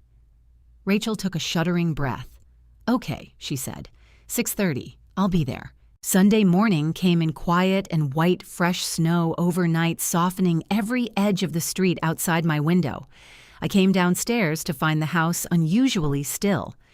Derek in the back room, Logan not yet arrived. Vanessa sitting in the living room with her phone face down on the cushion beside her and her legs tucked underneath her looking out the front window. I decided to make tea. I filled the kettle and set it on the burner, and then I turned to find a second mug from the cabinet, a small, ordinary domestic gesture, and when I came back to the counter, I noticed Vanessa's phone. She had shifted position slightly since I came in, drawn her knees closer to her chest, and in doing so, had inadvertently angled her phone toward me.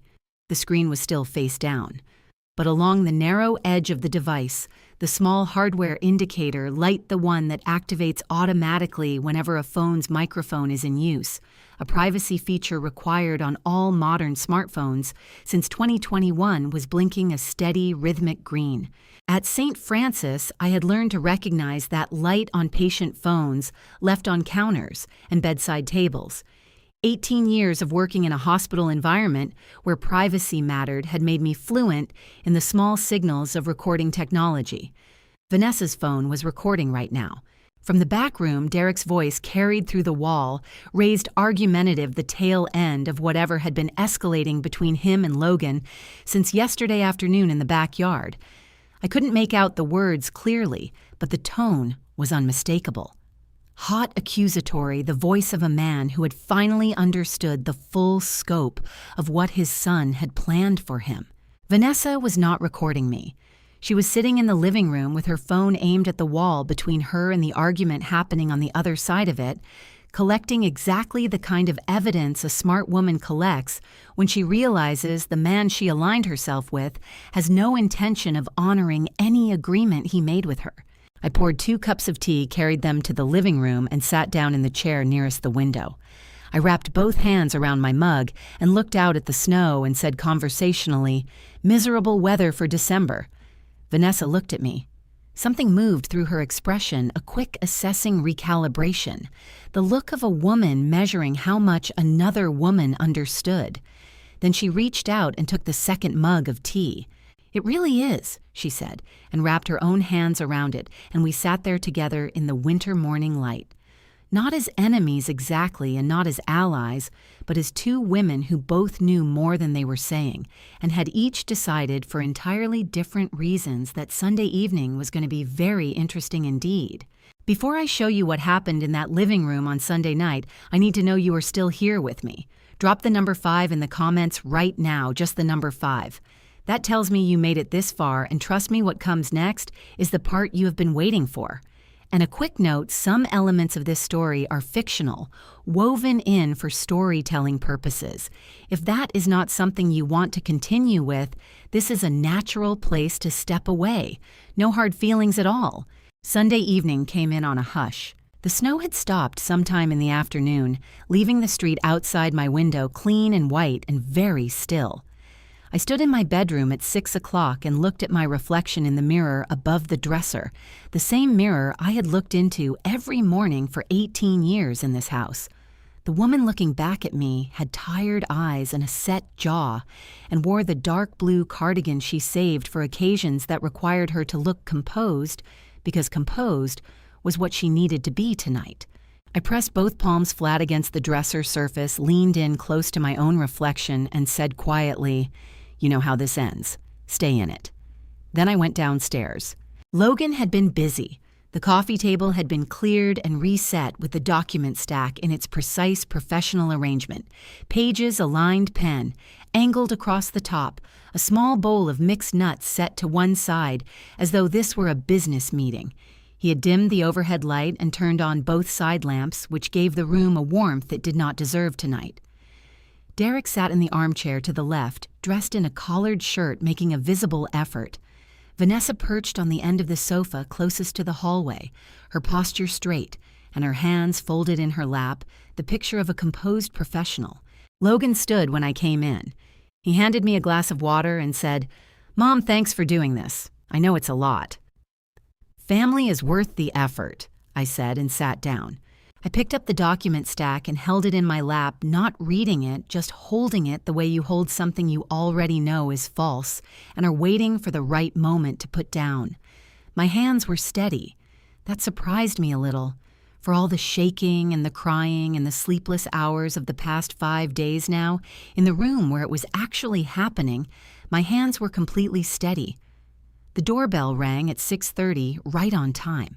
Rachel came in with Sophie on her hip, a diaper bag over one shoulder, bringing with her a blast of cold December air and the warm chaos of a 6-year-old who had opinions about everything.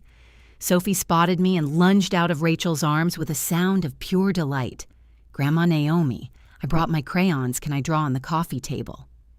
She looked at the document stack with the assessing eye of a child who saw all horizontal surfaces as potential art space. "Not on the papers, sweetheart," I said, catching her and squeezing her so tightly she squeaked with laughter. I pressed my face into her curly hair for just a moment, breathed in the smell of her shampoo, the warm realness of a child who had no idea what was about to happen in this room, and felt my throat tighten with something fierce and protective and almost unbearable. Then I set her down and straightened up. Rachel met my eyes over Sophie's head. Her face was pale and careful, every emotion locked down, except for the fear she couldn't quite hide at the corners of her eyes. I gave her the smallest nod. She nodded back barely and took Sophie's hand. Logan smiled at his wife. "Glad you made it. Come sit down." "Sure," Rachel said, and her voice only shook a little. We arranged ourselves, Derek, Logan, Vanessa on one side of the room, Rachel keeping Sophie occupied in the corner with the promised crayons, me in the armchair with the document stack in my lap. Logan picked up his own copy of the papers and turned to the signature page with the ease of a man who had rehearsed this moment so many times it had become mechanical. "All right," he said, his voice warm and businesslike and utterly confident. "Mom, if you're ready, page 5 is—" I picked up the pen, and then the wind threw a branch against the front door, a sharp crack that made everyone in the room jump. Logan was on his feet, immediately moving to the door, pulling it open.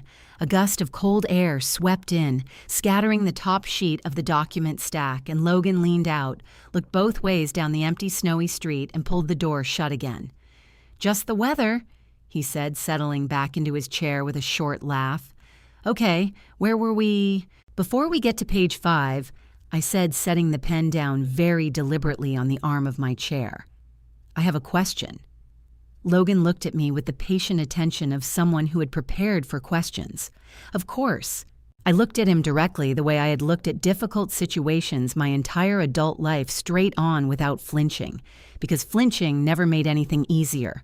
"If I don't sign these papers tonight," I said, keeping my voice level and clear, "what accident happens first?" The silence that followed was not the ordinary silence of a room between sentences. It was the silence of 4 people who had all stopped breathing at the same moment. Derek's head came up sharply. He stared at me with an expression I had not seen on his face in years, raw, unguarded something between shock and a shame, so deep it had nowhere to go. Vanessa did not move a single muscle, but I saw her right hand shift almost imperceptibly toward the phone on the cushion beside her. Logan's face went through 3 expressions in the space of 2 seconds. The first was confusion genuine because he had not expected this.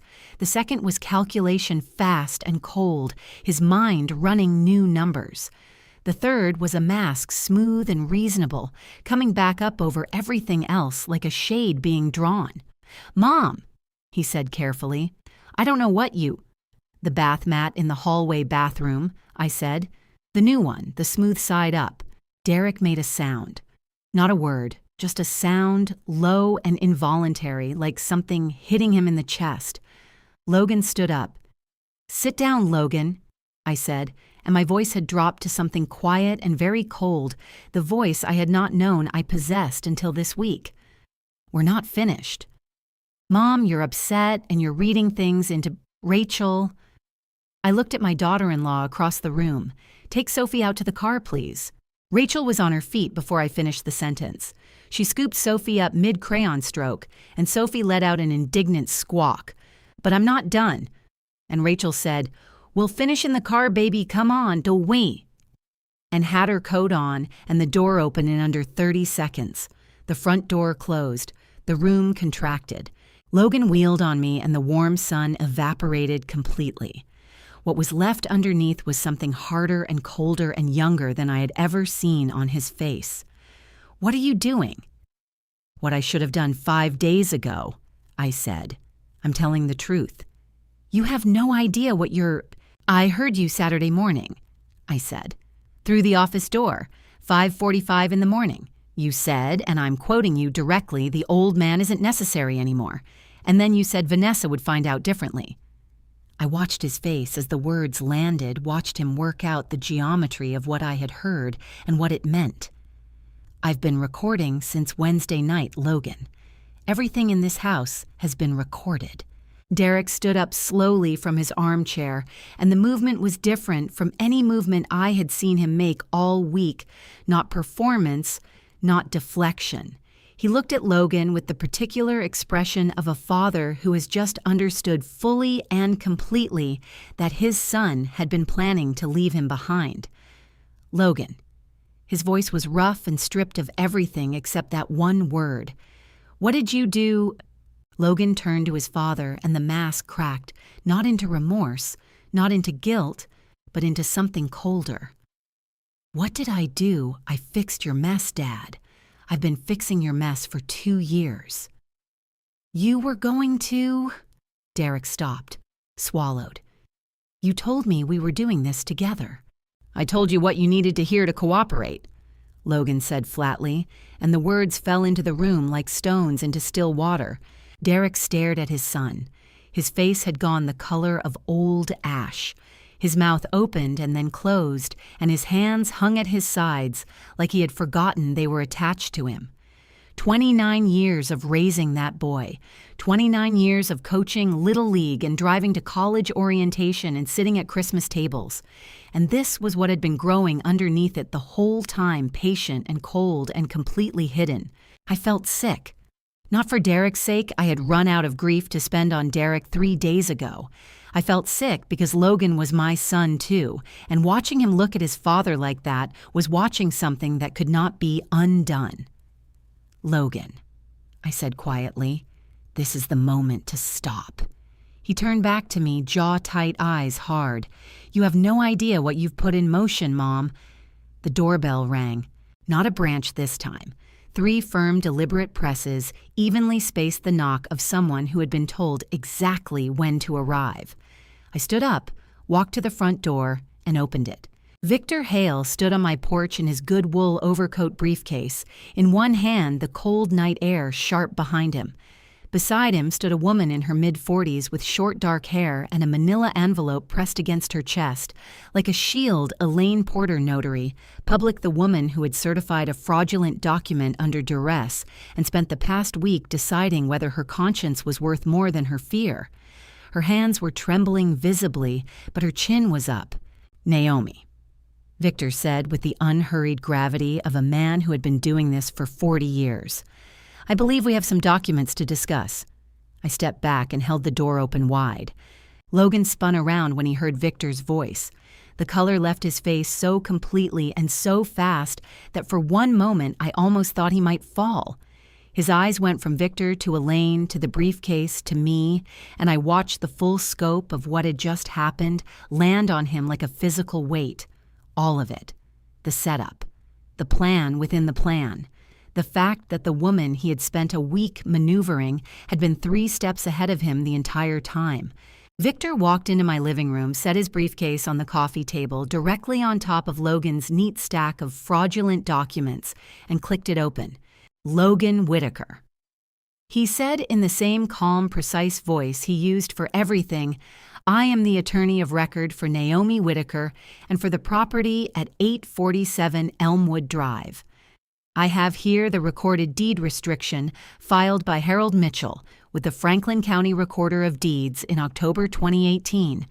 The original loan documents issued to a borrower identified as Victor Cole by Marcus Dyer and affidavits from 2 witnesses prepared to testify regarding the document you presented to my client this week. He looked up from the briefcase and met Logan's eyes without expression. I also want you to know that the Columbus Police Department's Financial Crimes Unit has been briefed on this matter and is currently positioned nearby. Elaine stepped forward. Her voice shook on the first word and then steadied. My name is Elaine Porter. I am a licensed notary public in the state of Ohio. I certified the document Mr. Whitaker brought to me last week under circumstances I am prepared to describe in full.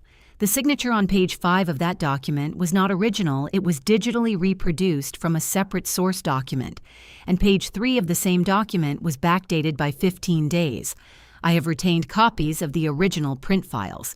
She pressed the envelope against her chest a little harder. I was pressured into certifying this document.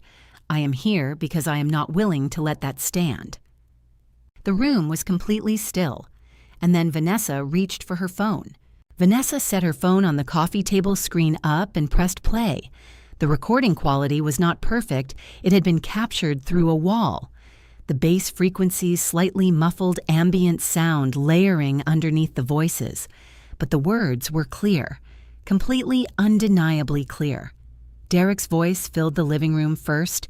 When this is done, we split it clean. 60-40 like we agreed. I take care of Dyer, you take your cut, we're finished. A pause. Then Logan's voice, cooler, almost bored. Sure, Dad. Another pause. Background sound, a chair, moving footsteps. Then Logan again closer to wherever Vanessa's phone had been positioned, his voice dropping to something that was not quite a whisper, but clearly intended to be private. Vanessa doesn't need to know the breakdown. I'll handle her separately. Silence on the recording. Then Derek. What does that mean, handle her separately? Logan. It means exactly what it sounds like. Once the paperwork clears, our arrangement with her is done. The file ended. Nobody in the room moved for a full 3 seconds.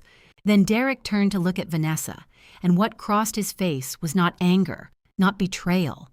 It was something more complex and more pathetic than either of those things. It was the expression of a man who had trusted one person completely and was now watching that person's plan consume everything he had built, including him. You recorded me, Derek said, his voice low and rough. Yes, Vanessa said simply. She picked up her phone, turned it face down again, and looked at Victor Hale. I want to cooperate fully, whatever I need to do. Victor nodded without expression, making a note. We'll discuss the terms of your cooperation after this evening. Logan stared at Vanessa with an expression I had never seen on my son's face in 29 years. Pure, stripped-down fury, the kind that comes not from being hurt, but from being outmaneuvered. You have been in this house for 4 days, he said, and his voice shook with the effort of keeping it controlled. You sat at that table and ate dinner and smiled at my mother, and the entire time you were protecting myself, Vanessa said, cutting him off with a precision that was almost admirable. which is exactly what you were doing with everyone else in this room. The difference is, I'm honest about it." Logan's jaw clenched so hard I could see the muscle jump in his cheek. He wheeled toward his father, and whatever composure he had been maintaining finally came apart entirely. "This is your fault," he said, and his voice cracked on the last word in a way that made him sound for just a moment like the child he had once been, rather than the man he had become. "All of it. You borrowed money you couldn't pay back. You disappeared. You came crawling back with nothing and expected me to fix it, and I did, and now—" "I never asked you to do any of this." Derek's voice went very quiet, the way voices do when they have found the bottom of something. He looked at Logan, and his eyes were red, and his shoulders had dropped forward, carrying a weight that had no name. "I asked you for help. I didn't ask you to forge your mother's signature. I didn't ask you to put a bath mat in the bathroom to—" His voice broke off. He pressed both hands over his face. "You knew about the bath mat," I said. Derek's hands dropped. He looked at me across the room, and for a long moment he held my gaze without deflecting or performing or managing his expression. Just held it. "Yes," he said. It came out barely above a whisper. I knew. I told Logan it had gone too far. He said it was just a precaution. The word precaution landed in my chest like a blade. A precaution. 30 years of marriage. 2 children. A house I had maintained alone for 14 months while he hid himself and his debts and his other life somewhere I couldn't find him. And a smooth bath mat in the hallway bathroom was a precaution. I looked at Derek and I waited for the familiar surge of anger or grief or love or any of the emotions that had defined 24 years between us. What came instead was a vast, clean emptiness. Not cold, just empty. The feeling of a room after the furniture has been moved out, the same dimensions, the same walls, but nothing left to fill it with. "Victor," I said without taking my eyes off Derek. Please note that Derek Whitaker has verbally confirmed knowledge of the bath mat installation. Victor's pen moved. Logan turned toward me one final time, and I watched the calculation move through his eyes, the rapid assessment of remaining options, the search for the argument that might still work. Then his shoulders dropped just slightly, and what replaced the calculation was something I had not expected, something young and frightened, and lost the boy who used to climb into my bed during thunderstorms, suddenly visible underneath everything else 20 years older, and standing in the wreckage of his own decisions. "Mom," he said. His voice had lost all its polish. "Mom, I need you to talk to Mr. Hale. Tell him there are things he doesn't understand about the situation, about what I was trying to—" "Logan." My voice was not harsh. It was not angry. It was simply steady and very final.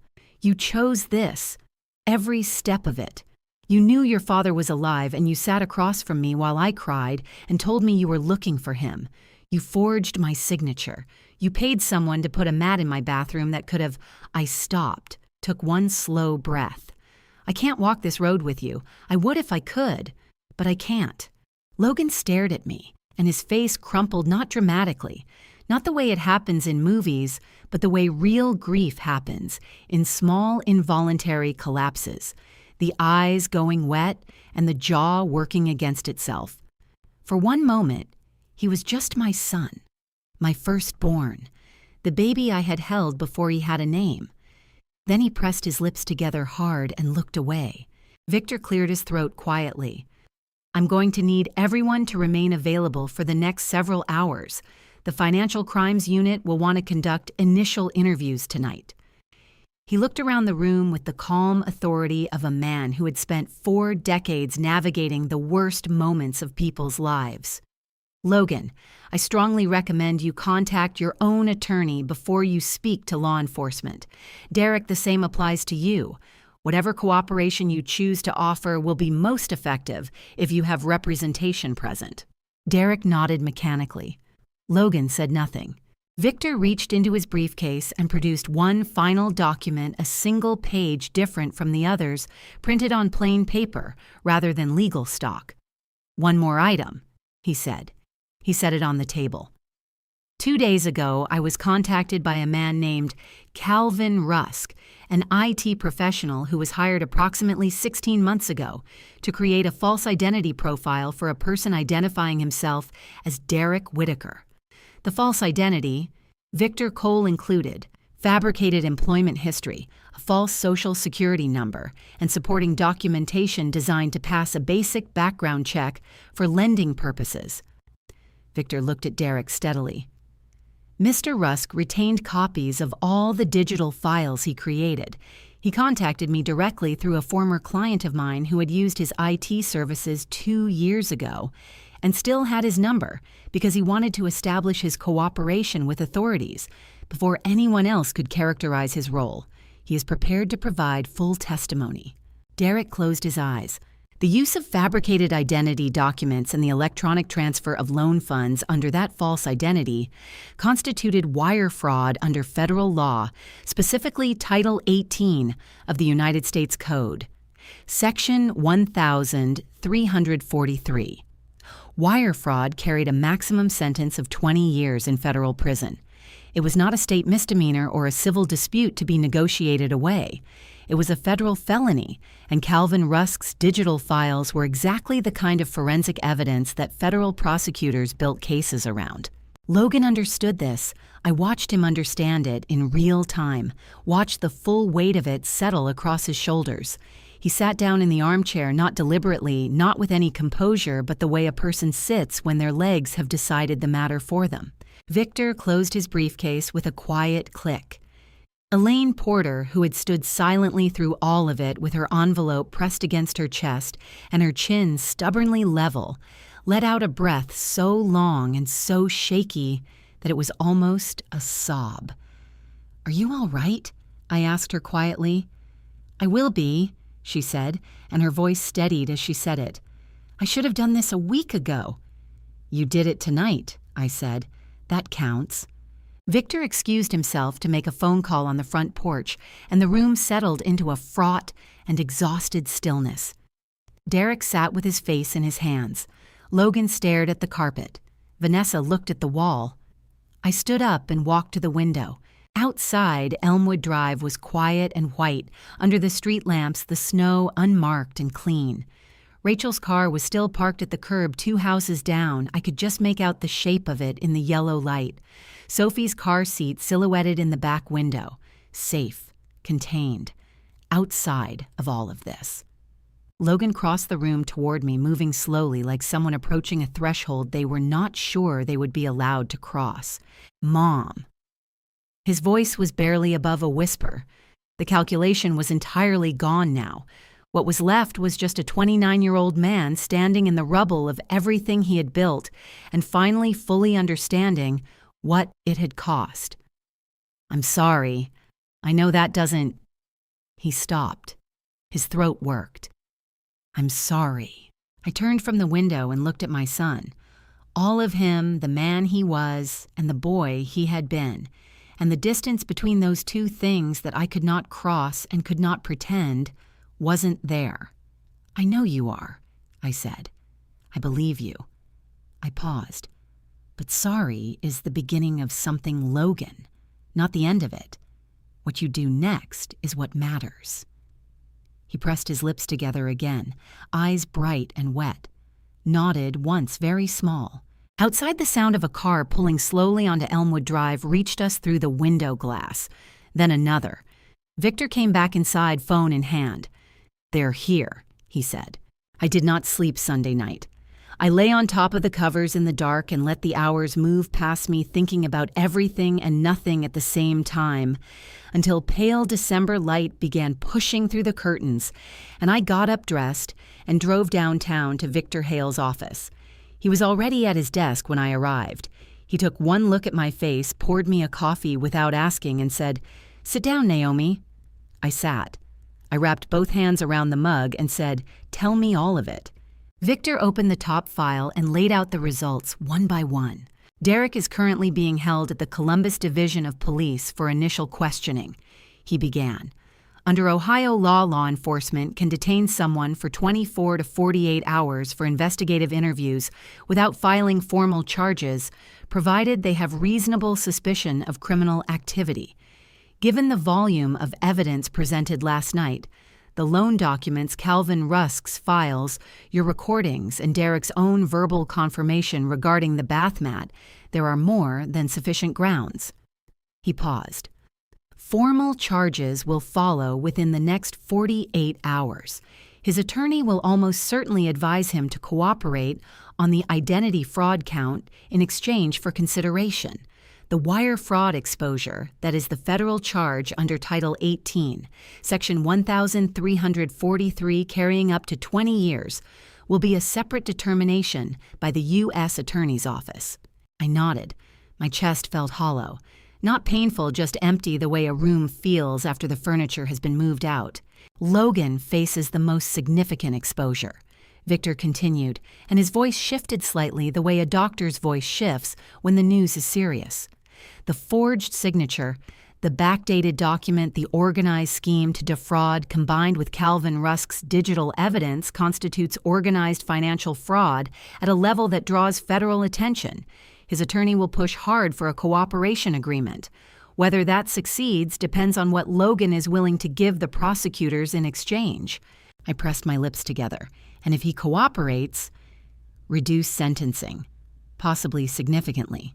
But Naomi, Victor looked at me steadily. He will still face consequences. There is no path through this that doesn't involve that.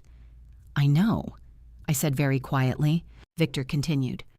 Elaine Porter has provided a full written statement and surrendered her print files to the Financial Crimes Unit. Because she came forward voluntarily, the district attorney's office has indicated she is unlikely to face criminal charges. She will lose her notary commission and face a civil penalty, but she will not go to prison. She came when it counted, I said. That's enough. Vanessa Hale is a person of interest, but her recording constitutes substantial cooperation. Her attorney has already contacted the DA's office. She will likely receive immunity in exchange for her testimony. Victor allowed himself the faintest trace of something almost like a smile. She is a very practical woman. She protected herself, I said. I can't fault her for that. And Marcus Dyer, the hard money lender Derek borrowed from. The $340,000 debt will need to be resolved through civil litigation. However, because it was incurred under a false identity, and because your property is protected by Harold's recorded deed restriction, no court can attach your home or your land to satisfy that debt. He folded his hands on the desk.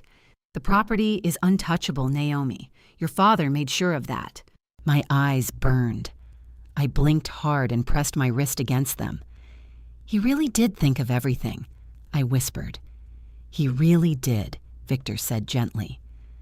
The locksmith arrived at 11:30. Clara Ruiz was already on her front porch when I pulled into the driveway holding 2 travel mugs of coffee, her expression carrying the particular warmth of a neighbor who had decided that showing up in person was more useful than saying the right thing.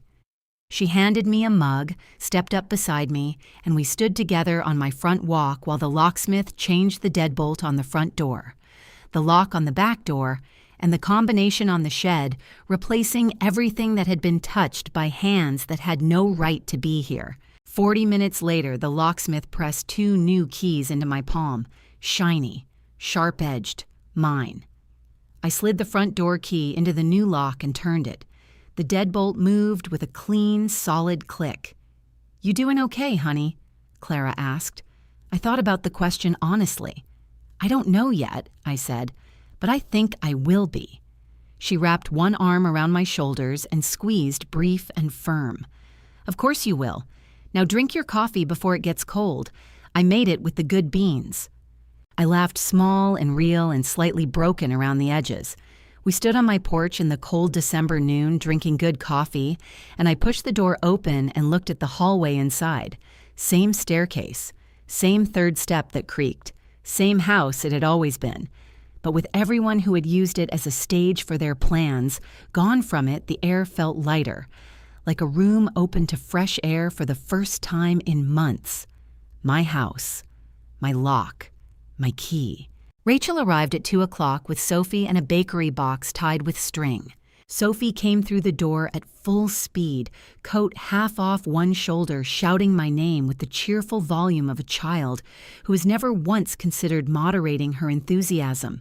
She launched herself at me, and I caught her and held on tight, pressing my face into her curly hair and breathing her in cold air and crayon wax and something sweet from the car ride. My throat ached with how much I had needed exactly this. "I missed you so much," Sophie announced into my shoulder with great seriousness. "I missed you too, sweetheart," I said, and my voice caught on the last word. "More than you know." Rachel set the bakery box on the counter and turned to me, and the composure she had been holding all week slid sideways at once. Her eyes went bright and wet, and she crossed the kitchen and hugged me hard, both arms face against my shoulder. The hug of a woman who had been holding something heavy for a long time and was finally allowed to put it down. I held her back just as tightly. "Is it over?" she asked, muffled against my cardigan. "The worst of it," I said. "Yes." She pulled back, wiped her face briskly with both hands. "I called Logan's attorney this morning," she said, "to make sure he knew I would cooperate with whatever the investigation needed." She paused. "Logan called me last night from the precinct. He said he was sorry. I didn't know what to say. I just said, okay." "There's no right thing for a phone call like that," I said. "You answered. That's enough for now." Rachel nodded, pulling in a shaky breath. "I don't know what I'm going to do next. With everything. But I know one thing." She looked at me with the careful steadiness of someone who has made up their mind in the middle of chaos and is going to hold to it. "Sophie needs a grandmother like you. Whatever happens, I need you to know that." I looked at my daughter-in-law and felt something in my chest release a tightness I had been carrying since the moment I learned she had known and been afraid. "She has one," I said. "She always will." Sophie had settled on the kitchen floor with her crayons working with the focused seriousness of an artist who knew exactly what she wanted to create. I opened the bakery box chocolate chip muffins still warm, set them on a plate, put the kettle on, and stood at the window looking out at the backyard while Rachel wrapped her hands around her tea. The apple tree Harold had planted the year I turned 10 stood bare and patient in the snow. 43 winters without complaint. I had been letting it go untended for too long, the lower branches crossing each other, tangling back on themselves. Harold had taught me better than that. Spring was coming. I would take care of it properly. Sophie held up her paper. "Done, Grandma, look. A yellow house. A brown-haired woman at the front door, and beside the window, drawn in careful, deliberate strokes, an older man with white hair standing just outside the frame, looking in." I sat with Sophie's drawing in my hands for a long time after Rachel took her home. The yellow house. The brown-haired woman at the door, and the white-haired man beside the window standing just outside, looking in.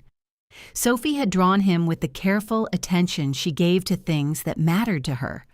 The white hair rendered in careful strokes, the figure slightly turned toward the house, as though mid-step, as though he had just arrived or was just about to leave. She had never met Harold Mitchell. She had been born 3 years after he died. There was no photograph of him in my living room, none that a 6-year-old would have seen and absorbed and reproduced on paper with crayon. I did not try to explain it. Some things are not improved by explanation. I carried the drawing with me when I went upstairs. The small room at the end of the second-floor hallway had been Harold's reading room during the last 2 years of his life, when he had come to live with us after his diagnosis, when the stairs at his own house had become more trouble than they were worth. I had kept it mostly as it was after he passed: a desk, a lamp, 2 walls of books he had never gotten around to donating. I used it now for tax files and old paperwork and the general overflow of a house lived in alone. But the lamp was still his, and the desk was still his. And when I turned the lamp on in the evenings, the light it threw was the same warm amber it had always been. I sat down at the desk, took Harold's letter from the drawer where I had placed it the night I came home from Victor's office, and read it again. Slowly this time. Every word. His handwriting was precise and slightly formal, the handwriting of a man who had spent 40 years as a property accountant and believed that clarity on paper was a form of respect for the reader. He wrote about the deed restriction, about his reasons for setting it up, about the specific legal steps he had taken with Victor. He wrote about Derek carefully, without anger, in the measured tone of a man stating facts rather than grievances. He had seen things in Derek early, he wrote, that concerned him. Not cruelty, not malice, but a particular kind of weakness that under the right kind of pressure could become dangerous to the people Derek loved. And then near the bottom of the second page, the lines that made my throat close completely. I did not tell you any of this while I was alive because I did not want to be the reason you doubted something that was making you happy. But I want you to know I always saw you clearly, Naomi. Not just the strong parts, all of it. The way you love people past the point where they have earned it. The way you keep giving when you are already empty. That is not a weakness even when it costs you. It is the best thing about you. I just wanted to make sure it didn't cost you everything. I pressed both hands over my face and let myself cry. Not the controlled, careful crying of the past 5 days. Not the muffled kind that apologized for itself. Real, open, full chest crying, the kind that comes when grief and gratitude arrive at exactly the same time, and you cannot tell them apart because they are made of the same material. I cried for Harold, who had known and said nothing, and built a wall around my house instead, because that was how he loved, quietly, practically, with foresight, rather than speeches. I cried for the version of myself who had spent 14 months believing she had done something wrong, something that made a husband disappear.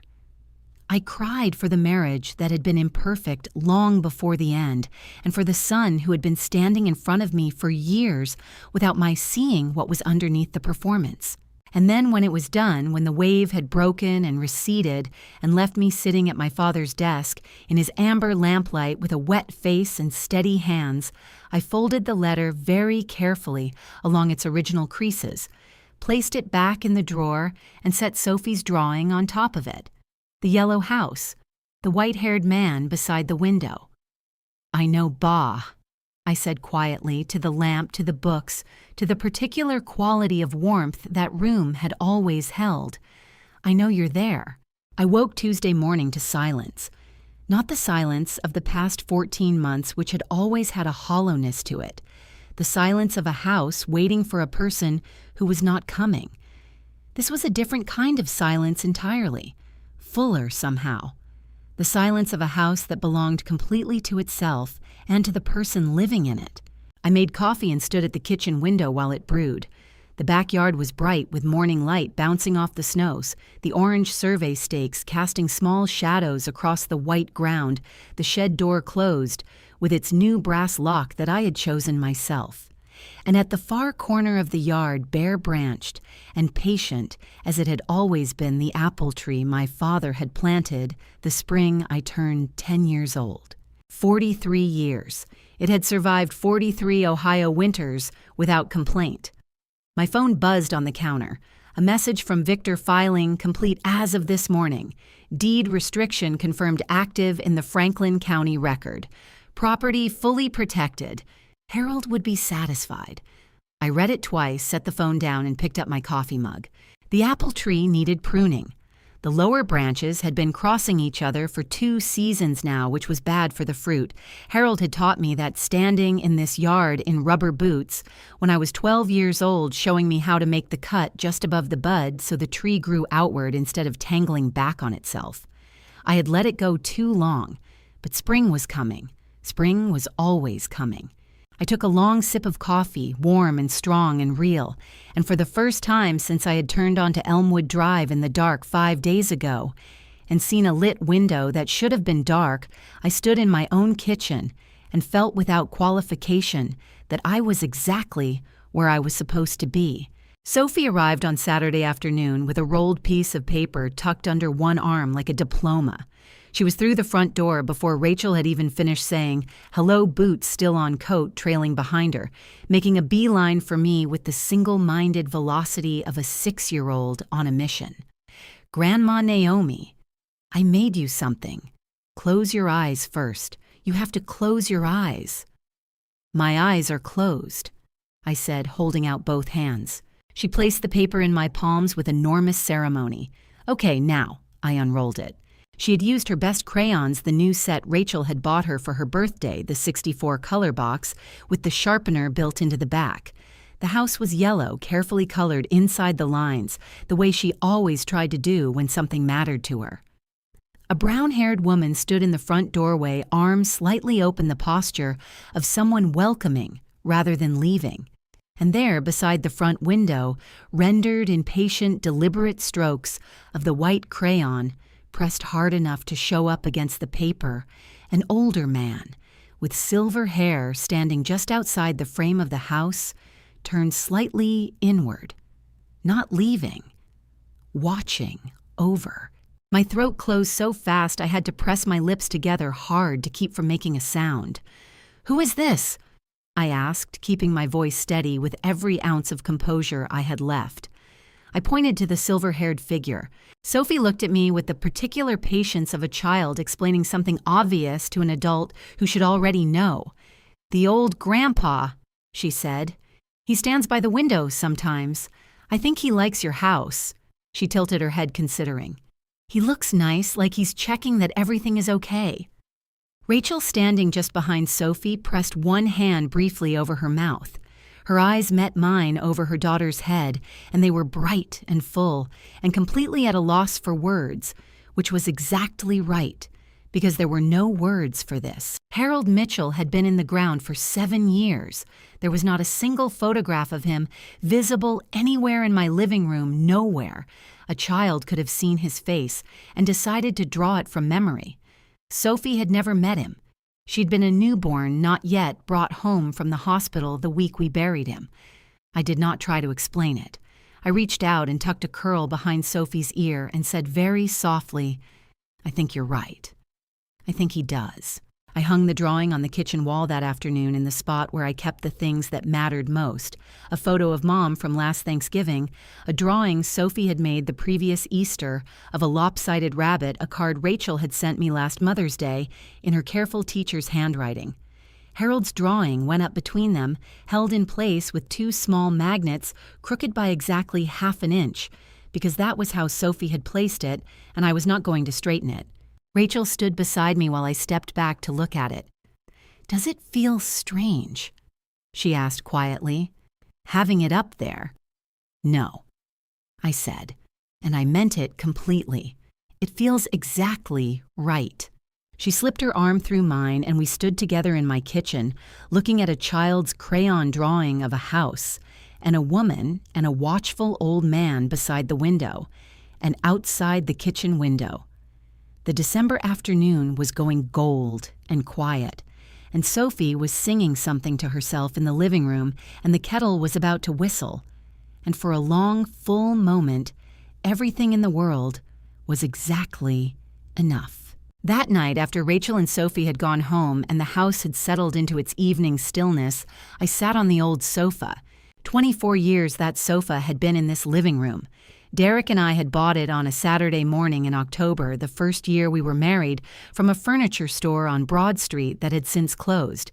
We had argued mildly about the color. He had wanted something darker.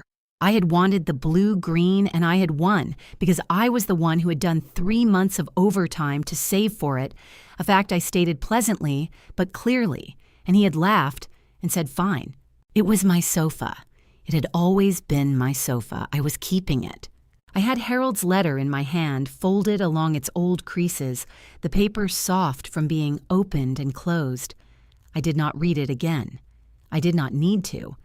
I just held it the way you hold something that belongs to a person you miss, not to extract meaning from it, but simply to feel the weight of it in your hands, to remember that it was real, that he was real, that the love that had written those words had been real and was still in every way that mattered present.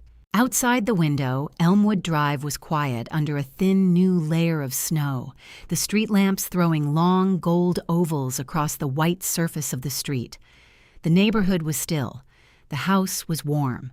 I sat in the lamplight with my father's letter in my hands until the street went fully dark and the snow stopped falling, and the only sound was the familiar patient ticking of the house around me. And I thought about what it means to be protected by someone who loved you enough to think ahead, not just to the problems you could see coming, but to the ones you couldn't. Someone who built walls not because they doubted your strength, but because they knew the world did not always fight fair, and they wanted to make sure when it didn't, that you had something solid at your back. Sometimes the person who protects you best is not standing beside you when the moment comes.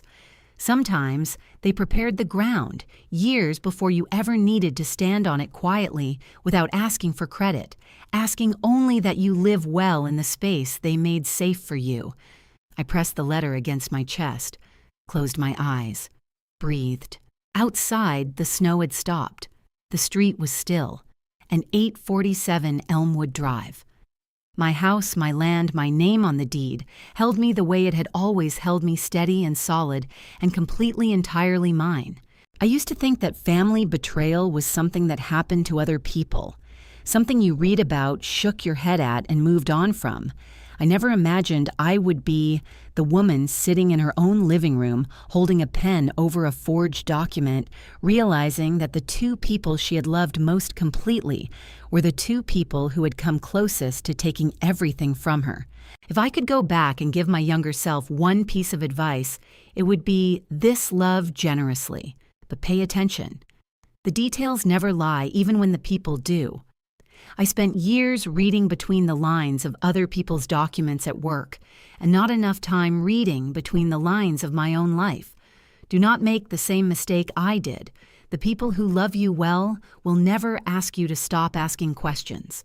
I believe God puts certain protections in our path before we know we need them. For me, that protection came in the form of a father who had already thought of everything, and a sealed envelope waiting in a lawyer's drawer for the day I would finally need it opened. Family betrayal does not always arrive as a sudden blow. Sometimes it is slow and quiet and dressed in concern.